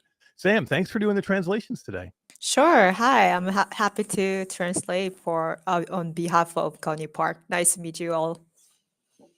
Yeah, can you tell us a little bit about the background for Geonhwi and him joining Skonec? Sure. So before Geonhwi Park, before joining Skonec, he worked at an independent film company producing films. He majored in animation and loved exploring different creative avenues. While making animation and films, he felt a strong urge to try game production. That's when he joined Skonec. Initially, he produced Nintendo DS games and collaborated with Sega on arcade gun shooting games. Those experiences were invaluable and really helped in developing Strike Rush, a shooter game. That's amazing. I mean, his background is absolutely amazing, going all the way back to like the Nintendo DS and Sega Arcade on gun shooting games. So that is super awesome. I love hearing about a developer who started, on either arcade cabinets or console gaming, and then who's decided to make VR. I think it's such an interesting jump to see that, and not a lot of those developers like to make that jump. So it's really awesome to see when we have a dedicated VR developer come out like that. So, can you tell us a little bit about? Can you have him tell us a little bit about his first VR experience and what made him think of VR as like the future of gaming? Definitely. Our company has been developing VR games from the start, working on titles for Oculus CV1 and Samsung Gear VR. Early on, he played many intriguing third-party VR games, but the most impactful experience was seeing his own creation in VR. Even with the simple graphics and no special interactions, it was thrilling and gave him confidence in VR's potential. The excitement has driven our game development ever since. It's super cool that he said that too, because, one of the things that I talk to developers about most is kinda like what drove them to go VR's route, and many of them have told me seeing their creation in VR for the first time really sparked an interest of, like, wanting to be in that world and seeing what they created maybe on a flat screen, but then being inside of that world really sparked them, to kinda go down this path. I remember talking to the developer of Shadowgate about this, a game that he created in 1985, and then he was able to take that world that he created and then jump into that world, and when he made it in VR, and I can see this is probably the same thing for him. So Mhm. very, very cool. Can you tell us a little bit about the development studio, Skonec? How long has he been there, and a little bit about what he does in the studio. Sure. Geonhwi Park joined Skonec in 2008, starting out as a graphic designer. In 2012, he began developing VR games and have been directing for about 4 years now. After working on the Mortal Blitz series, he's also overseeing live services with the launch of Strike Rush. That's awesome. Mortal Blitz, super cool. Mhm. And 2008, starting as a graphic designer, that is super OG out there. It's super cool. I love seeing that. And then 2012, developing into VR, which again, super early on for virtual reality. So super cool to see somebody being in it from almost the very beginning. Can you have him tell us a little bit about like his day to day operations? Like what does he do day to day now in Strike Rush? Yes, it's incredibly busy these days. Our main focus is gathering feedback from Strike Rush players to see if they have any issues or suggestions. He spent a lot of time on Discord communicating with players and discussing improvements with his team. Even after work, he plays Strike Rush to see firsthand how users are experiencing the game. He also enjoys playing VR games from other companies. Very cool. Like, the day-to-day operations of a developer shock me every time. Like, and when I see a developer who's like data part of their day-to-day is listening to community feedback and deciding to take that community feedback and make the game better is something I love to hear. And not enough developers do it. So that was one of the big things that you just said that I was like keyed on was that he's definitely, looking to hear firsthand feedback from the players' experience in the game to see what you guys need to do to make that game better for them. So that's pretty awesome. Let's talk about Strike Rush the game a little bit. We haven't really kind of jumped into the game yet. So we have been highlighting the game a lot on our channel lately. So a lot of our audience might know what it is, but maybe some don't. So tell us a little bit about Strike Rush. Definitely. Strike Rush is a 4 versus 14 based action shooter crafted with great care by Skonec Entertainment. What sets it apart are features that will captivate FPS fans, like the Blitzmon, a pet like companion you can command, and the Colossus, a giant robot you can ride directly. Very cool. I mean, so there's a tons of first person shooters out there, and this the only way you can kind of differentiate yourself from other shooters is to do something special. And like the whole idea behind the Colossus, the giant robot that kind of comes out and can like do super amounts of damage, that's something different. You don't see that in any game. And then some of the other classes that we'll talk about as well. So if you guys is out there listening in the audience you haven't tried Strike Rush yet and you don't know what we're talking about as the Colossus, you need to go check it out and get in there and look and to see what we're talking about. It's one of the cooler aspects of the game that make it different than almost every other first person multiplayer shooter that you see out there. Why did the team decide to go multiplayer? So there's so many different genres in VR that you could jump into. So Skonec decided to jump into Strike Rush and do multiplayer. How come? Mm. Yeah. Skonec was founded in 2002 and has produced a wide range of game genres, from arcade to console. But our studio has built a strong expertise in gun shooting games. Leveraging this know-how, we developed the PS VR version of Mortal Blades and saw great success. Naturally, this led us to explore multiplayer shooters with guests.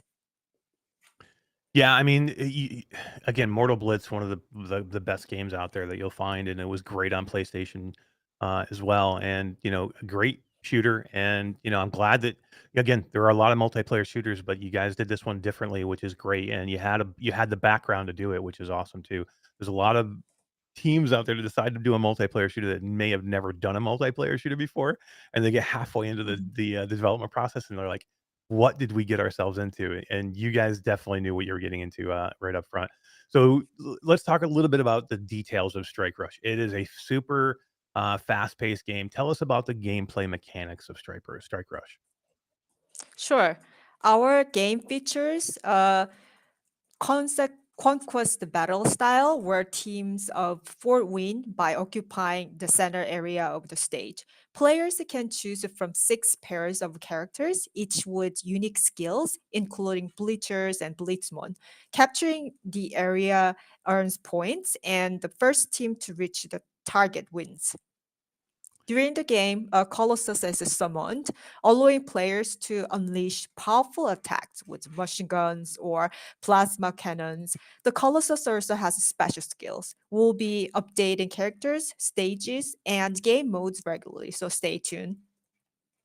Heck yeah, and we talked about the Colossus again, the Bleacher and the Blitzmon. There's so many different things here. Again, plasma cannons. There's powerful weapons here that are super cool in the game.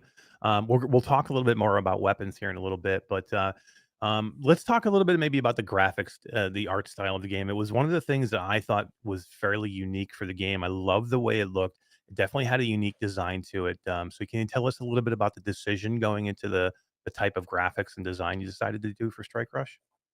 Absolutely. First of all, thank you for noticing our unique graphics and art style. We aimed for a hyper style, futuristic shooter look inspired by popular PC game in the genre. We wanted our graphics to stand out and convey a sense of beauty. We hope players will find it visually special and engaging. Yeah, and we do. I mean, like we did a lot of player testing with this game, and a lot of our community was able to test it. And that was one of the things that everybody said the most was how beautiful this game was, and it was kind of uniquely individual to the to this genre, right? It doesn't look like your normal everyday shooter, and it has some definitely unique designs to it, which I absolutely love. I mean, whenever you're taking VR and you're doing something different with it, I love that. Let's talk about like the lobbies and like what you can do in the lobbies. Like, can you explain a little bit about like before you actually get in the match? What do you do when you jump into the lobby? Of course, I believe you are asking about expecting the lobby's content. Hmm. Initially, Strike Rush's lobby had the limited features like customization for Blitzmon, shooting range, and Blitzmon mini games. But we've since added a Blitzball function, darts, and a global leaderboard, which our users appreciate. We are planning to add more interactive elements and better UI for information. Ultimately, we want the lobby to be a space where users can invite friends and play together. Yeah, it seems like more and more the lobbies are becoming such a big part of first person shooters. Like from a game like Breachers, who has like the basketball game and the mini ball game that you can do, and Contractors has different lobby modes, and just a lot of different first person shooters. The lobby has become a kind of like a social hub for people to get in and hang out before they go and do something else. So I'm super happy that Strike Rush has decided to put something into the lobbies to make it like a place where people can go and they can hang out, and then they can match up and go into a match.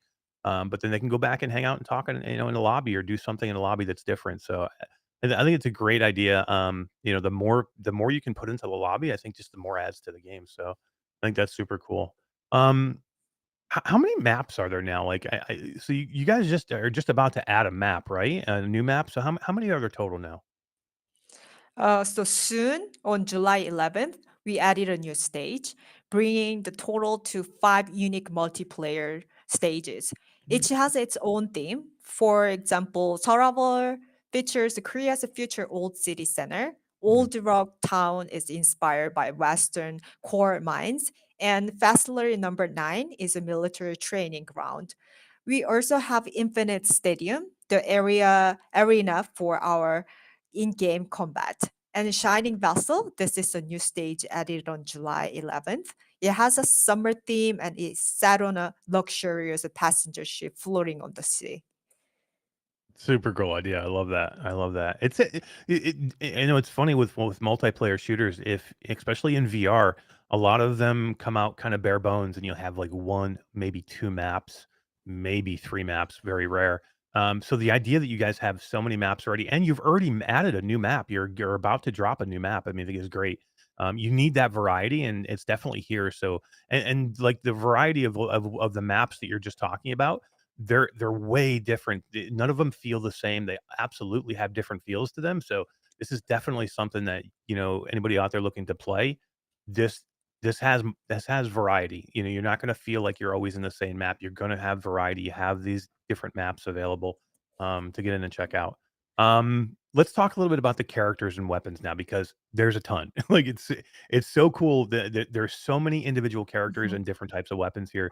Just kind of give us a brief, rundown of what we have. So in Strike Rush, each player controls a duo, a direct control character known as a Blitzer, and a supporting Blitzmon. Currently, there are 6 pairs available. First, Jake and Max. Jake, a veteran mercenary, wields and boost attack with the Jake time. Sarah and Sophie. Sniper Sarah hides with stealth or evades with enhanced suit. And Marco and Emil. Engineer Marco sets traps with mine trap and uses a mounted machine gun. And Felix Asterix. Soldier Felix stuns with shockwave and protects allies with defensive field. And Alisa and Toma. Android Alisa blinds foes with flashbangs and attracts with electromagnetic field. Violet and Chloe. Idol Violet heals with Bio Recovery and defends with Shield. Those Blitzmons can augment their Blitzer's skills with auxiliary abilities, enhancing their strategic versatility. Also, Strike Rush features the 7 weapon types. First, Atom, a basic handgun that allows for quick movement. PHSG4, this is a powerful shotgun for close range combat. And a PHAR3, an assault rifle with strong bullet-based fire power. PHSR2, a sniper rifle for high damage at long range. And Kion, an energy-based assault rifle with rapid fire. And P03, Agares, sorry, a heavy machine gun with immense power. Lepton, energy sniper rifle with superior rate of fire. Weapon choice affects movement speed and strategy in combat, offering tactical advantage depending on the situation. Future updates will introduce new Blitzman pairs and weapons, enriching gameplay, diversity, and team competitions. This is awesome. Like, just looking at the list that you have, like, so let me just hit on it again for anybody, if it kind of glazed over.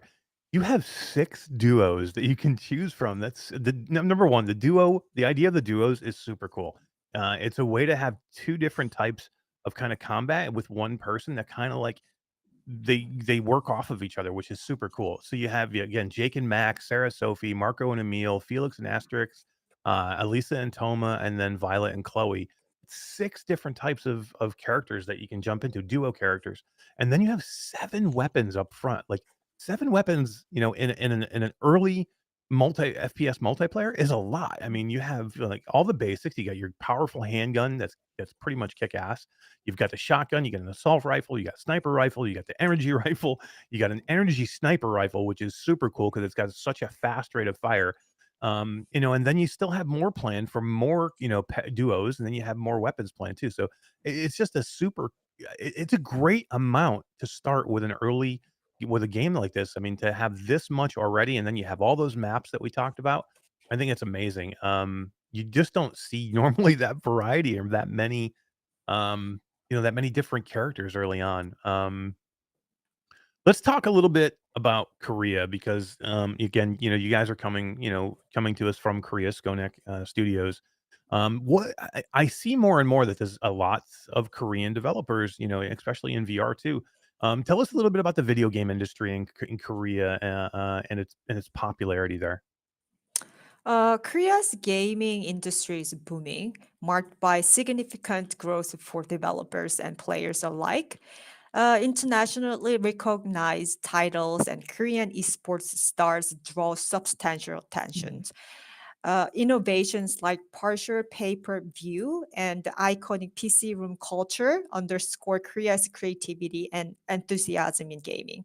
Yet, most success have centered on PC and console markets, facing challenges like rising development costs and evolving user preferences. Amid this landscape, Skonec see great promise in VR platforms. Our vision is to lead proactive investments in VR, exciting frontier yet to be fully explored in game. Well, let me be the first to say thank you. Thank you for being a development studio that is supporting virtual reality. I know it's easy not to. It's easy to probably just go make a flat game, make a mobile game, make a regular console or PC game. We appreciate when developers put the time and investment into making virtual reality games. And then, and the easiest way for us to show our appreciation is to go buy the game. So, guys, go buy the game. And then that's the way to show appreciation. But yeah, that's super cool. I love to hear different regions of the world and how they work in gaming. I've interviewed people from Germany and Spain and Russia and Ukraine, and all over Europe and in the United States, and to hear the different levels of support, even in Israel. Like I interviewed somebody in Israel, and they were like, hey, Israel's probably like they're like 10 years behind, like where everybody else is, just because their gaming culture was kind of like left behind. So it's curious to see different places around the world and how gaming is supported either by the government or by the culture. So yeah, it's super cool to see, and I'm glad that that Skonec is there doing games. Let's talk a little bit about maybe some plans to support the Strike Rush in the future. Do you guys have any future plans for you just dropped a new map or just about to drop a new map in a couple of days, and more future plans for Strike Rush? Sure. We are planning exciting updates for Strike Rush, including new stages, characters like Bleachers and Bleachmon arriving this year, and a faster, more accessible game mode than Conquest War. Plus, we are regularly updating character skins every 2 weeks to keep things fresh. That's awesome. So what do you so in-game purchases, I assume, for different skins and things that you're able to access and get in there, which is super cool. Awesome. How about the studio itself? Future plans for Skonec. After Strike Rush, do we have plans for new games or new VR games that you can talk about? Yeah, right now our main focus is on ensuring the smooth operation of Strike Rush and addressing user feedback effectively. Simultaneously, we are laying the groundwork for our next project, which we are excited to share with our users in the near future, but not yet. Awesome. I'm glad that you have a new game up your sleeve at least to show everybody soon. So super cool. Well, I think this was a different interview for us. I love the way that we did this, Sam. You did a great job. Mhm. I appreciate it. Can we show a picture of yeah? Can we do that? I just want to Sure. say he's there. He is there. Yeah. He is there. And thank you for answering all the questions. We appreciate it. And yeah, we'll say it was we appreciate all the information. We appreciate you making VR games. And Sam, if you can pass along our appreciation as VR gamers to the team and say thank you for us, and I will do my best to make sure everybody goes and supports the game and goes and picks up Strike Rush. Thank you so much for having us today. Absolutely. All right, back to future Eric and Todd, and Todd's still a slacker for not being here for this interview. Are you ever going to show up for one of these pre-recorded interviews? How many now? I got to do all these interviews by myself now. Like every time. Like it was you gave me like 20 minutes notice. I was like what? Why do you have to have another job? Why can't That's a very good question. Why can't you focus and pay more attention to me? I need to be the main part of your life. Have you been seeing what I've been doing while that interview was going on? I was sleeping. What were you doing? We have like 5 giveaways going on right now. This is ridiculous. I saw that. Are we giving away a task gunstock? We are giving away a task gunstock on our Discord server. I've been dropping links to Discord and chat. So the giveaway is up for 3 days. So you got 3 days from the time this airs to enter to win, and you win that. So I want to say I haven't put enough time into this thing yet to give it my full review. But I will say this is so far. This is the nicest gunstock Tass has ever made, and he's made some really good ones.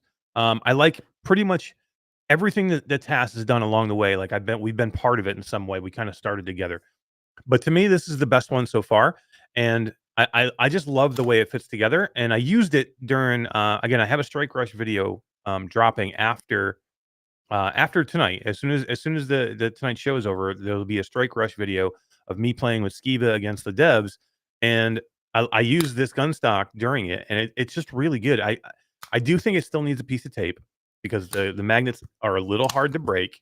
I like the cone though. That's new compared to the old Tassel one that I got. Yeah. That's well, smart. it's this because he sent me this separately, which is great. It's just like a big cone for it to go on there. This is the one that normally comes with it. Oh, I see. Which is it's just a little bit harder to make sure you're lined up, right? Like the cone's like smart. sometimes you can you can be off a little bit where it's like not exactly lined up, right, or whatever. When you guide it in. Yeah. My mom. Yeah, she does. Yeah, she does. But yeah, now it automatically goes in. It's great. I love it because it's like you can't not because it hits the outside of the cone and it just automatically guides you to where the magnet is. So you know when you have the headset on, it's easy to get back and forth. I love the mini stock. It's one of my favorite things. Like I don't like a big full blown gun stock, but you do have it where you can put the full blown gun stock on here, which is great. So if you want a full long gun stock, all you got to do is put this piece on here. It comes off to the side, and then it even has like a bust stock on it, right? So you can even go shoulder with it. So it'd be kind of like it'll be like this, and then this will attach to this like this, right? And then it would go into your shoulder. For me, I just don't care for it because I don't think I need it. I need this stability with the gun. This gives me so much stability, but it allows me to break, and now I can do whatever I want. So if I'm playing Pop 1, now you can climb. If I'm doing Ghost of Tabor, I can reload easy. Like I can even hide. What I often do is I hide it right here on my arm. So then it's not even like hanging down underneath. Like I don't ever hit it. I just kind of like do that with it. And now it's like I can do whatever I want with this hand. Opening doors into Tabor to get into those loops. Yeah, that's great. I mean, most every shooter now, you're not just walking around like this for the 100% of the time. You have to have times where you're able to use both hands. So, to me, and then this just gives me the stability enough when I want to shoot, boom, I am locked in where I want to be. So I haven't fully put enough time into it, but I love it so far. And I will say so far, it's the best one that Tass has ever made. Even just like the way it's made, the feel of it, it's definitely premium. So cool. Yeah, I like it. I'm gonna put more time into it. I just need a little more time.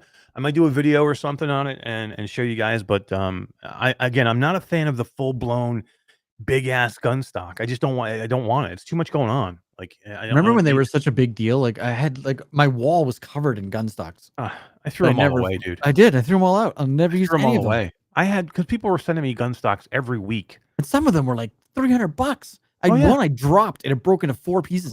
Mine did the if same I'd thing. paid for that, I'd been pissed. Mine did the same thing. I know which one you're talking about. The resin printing on that thing was garbage. It was garbage. I barely dropped it. I dropped it on a carpeted floor and the thing blew apart.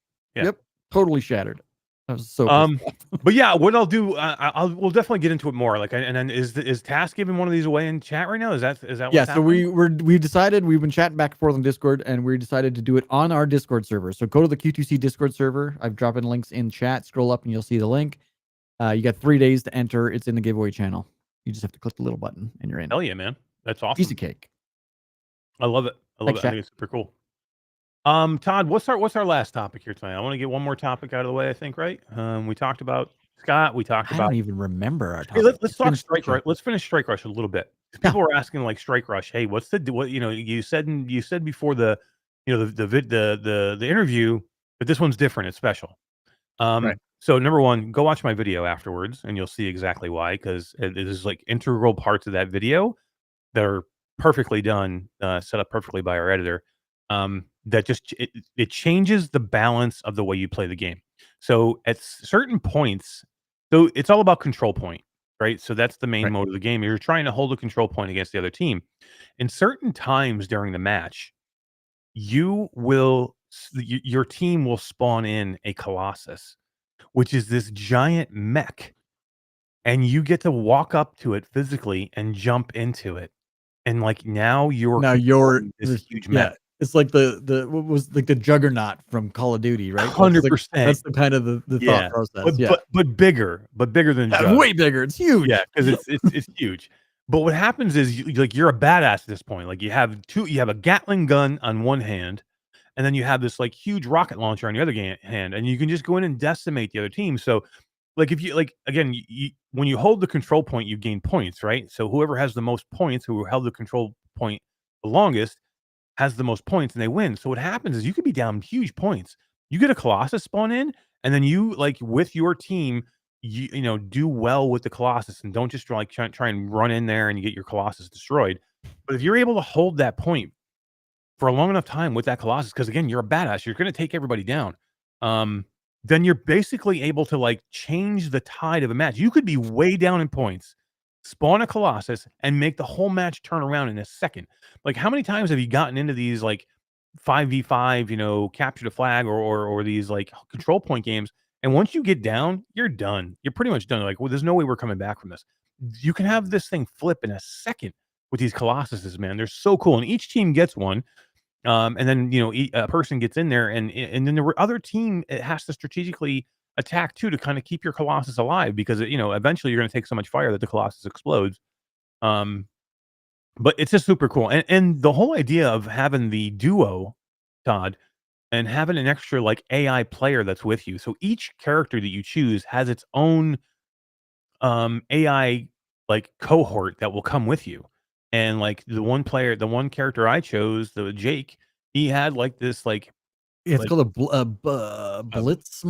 Blitzmon. Yeah, it's a Blitzmon. Yeah. So it's like an AI controlled character that will come with you and that will attack whatever player you're attacking. It's like a pet. It's like a pet. Like the one for Jake, the character Jake.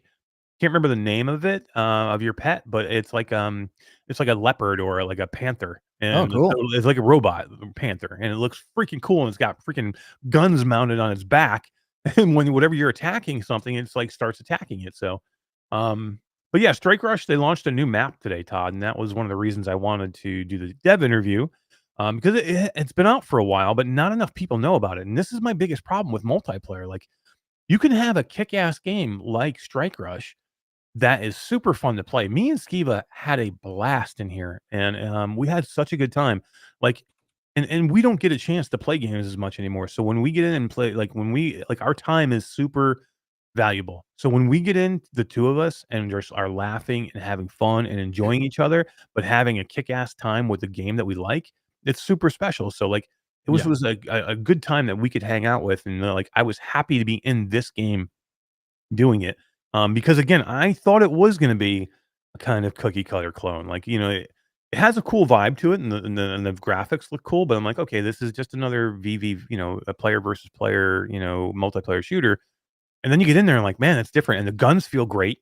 There's different types of weapons. The guns feel great. They feel accurate. They feel powerful. There's different ones. The sniper rifle is kick ass, dude. They have two different sniper rifles. One's a one-shot sniper, and one's like a pulse sniper that takes more shots, but you can like hammer them in there. And yeah, it's super cool. And you can get to different points of the map You can have good sniper positions. You usually always have a couple of levels to the map, so you can enter. Once you get killed, you respawn back in your spawn point.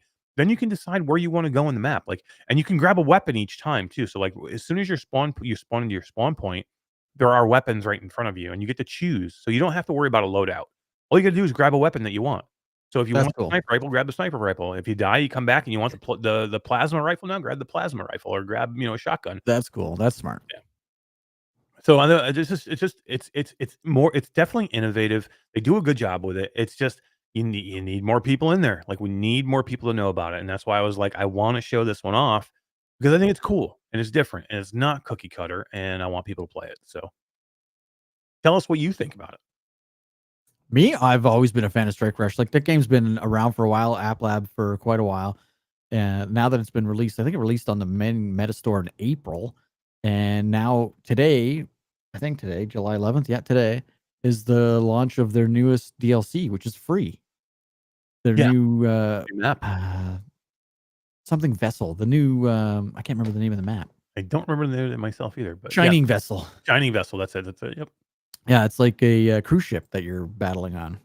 What's up, J-Bar? How you doing, man? I saw someone in chat say Titanfall in VR. It's kind of like that. It's not quite that ginormous of a mech, but it's same kind of an idea where you can jump in. And I love that they spawn in, it's just all of a sudden they spawn in and they're there and you're like, oh shit, I'm gonna go grab one and jump into one. It's just super cool the way it goes back and forth. Go check out the video after the show. It'll be maybe a few minutes after the show, but keep an eye out for it either tomorrow morning or tonight if you want to have something to watch. It's only a 10-minute video, but it's a ton of fun watching me and Skiva just laugh our asses off and have a good time, try and be competitive with these devs who play this game every day. And they get, right. These guys are freaking good, man. They were one-shotting me with snipers from everywhere. I'm like, do they know that we're trying to record? Sweaty. Can they try and take it easy on me? I'm like, holy crap, man. Can they at least pretend I'm winning? Well, that's the thing, right? If you get good with the sniper, the one-shot sniper is badass. If you have a good position and you have somebody who can kind of protect you. So it's all about strategy. You have your team members. Okay, one person gets a sniper, one person gets a pulse rifle. The sniper gets up high and is just focused on trying to snipe the people down below, trying to control the point. Then you have somebody protect that sniper, right? Because that's all you have is the sniper. So if you get anything up close, you're dead. So if you have somebody just kind of there protecting the sniper, and then maybe still shooting a little bit here and there to kind of keep the fire going, those are the things you got to do, man. And that's the cool part about a good FPS is the strategy that goes into it, man. Yeah, exactly. It's not just run and gun. There's actually some strategy involved. Definitely. I'm going to get into it more. Maybe even this weekend. I've got some time to do some gaming this weekend. As long as my tooth will allow me, I'm there, and I will try more of the gun stock. I want to try it with a couple different games. I did try it, I think, a little bit with contractors. I think when I first got it, I did try it with contractors a little bit. Everything seems to line up really good. I do there's no presets in the game just for this, but you don't need it anymore usually. It'll just kind of line up. So whenever you grab your gun and you grab, the handle and then you grab the stock, I mean, everything just it lines up pretty good. So you don't have to worry about your reticle or anything. I like it. You should get one. Yeah, I should. That's super cool. Yep. Semi says 1v1 Strike Rush. You know what? I don't think there is 1v1. That'd be cool though. So. There are campaigns though. So if you are single player and you don't want to go in and do multiplayer, there are campaigns. They're pretty, they're fun. They're not a full blown story mode campaign, but there are things that you can do to get in and just kind of play and go through different levels on your own. So I thought that was pretty cool. All right, I figured out our last topic before we bugger off here. Yeah, I was gonna say let's wrap up and get to that last one. Go ahead, man. Our last one was I want to know your thoughts on this because it's not available here, so it's only available in the United States. But it is the Play Now, Pay Later MetaQuest 3 All Access way to get a Quest 3 headset. You no longer do you have to drop $600. You're paying $25 a month for the 128 gig version. $35 a month for the 512 gig version for 2 years. That gives you a Quest 3 headset for $35 or $25 and gives you access to Quest Plus, which is their subscription gaming service. So you don't even have to buy games. It comes with games. Yeah, which is awesome. I mean, it's a crazy good deal. This is what Xbox has been doing for years. $35 you said, right? $35 for the 512 gig version, yeah. 25 for the 128 gig version. So in how many years? So far, only available in the US. How many years? 24 months. So that's $840. Yeah, so you're paying an extra $150 maybe? No, it's $500 for a Quest 3. $550 right now for a Quest 3. So you're paying $300 over. Yeah, to pay monthly. I mean, I'm not saying that's not bad. 0% APR. That's one. Yeah, it's a lot of money. You're basically your Quest Plus is built in really to the price. I mean, $35 times 12 months, it's $420 a year. You do two years, that's $480 or $440 or no, $840. $840. Yeah, $840.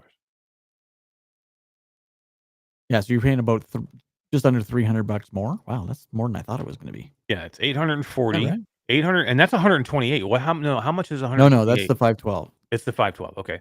Yeah. So 840. The 512 is 550, right? I don't know what it is down there. Up here, it's like $699 or something. Guys, what's the 500? What's the 512 going for right now? Let's look it up.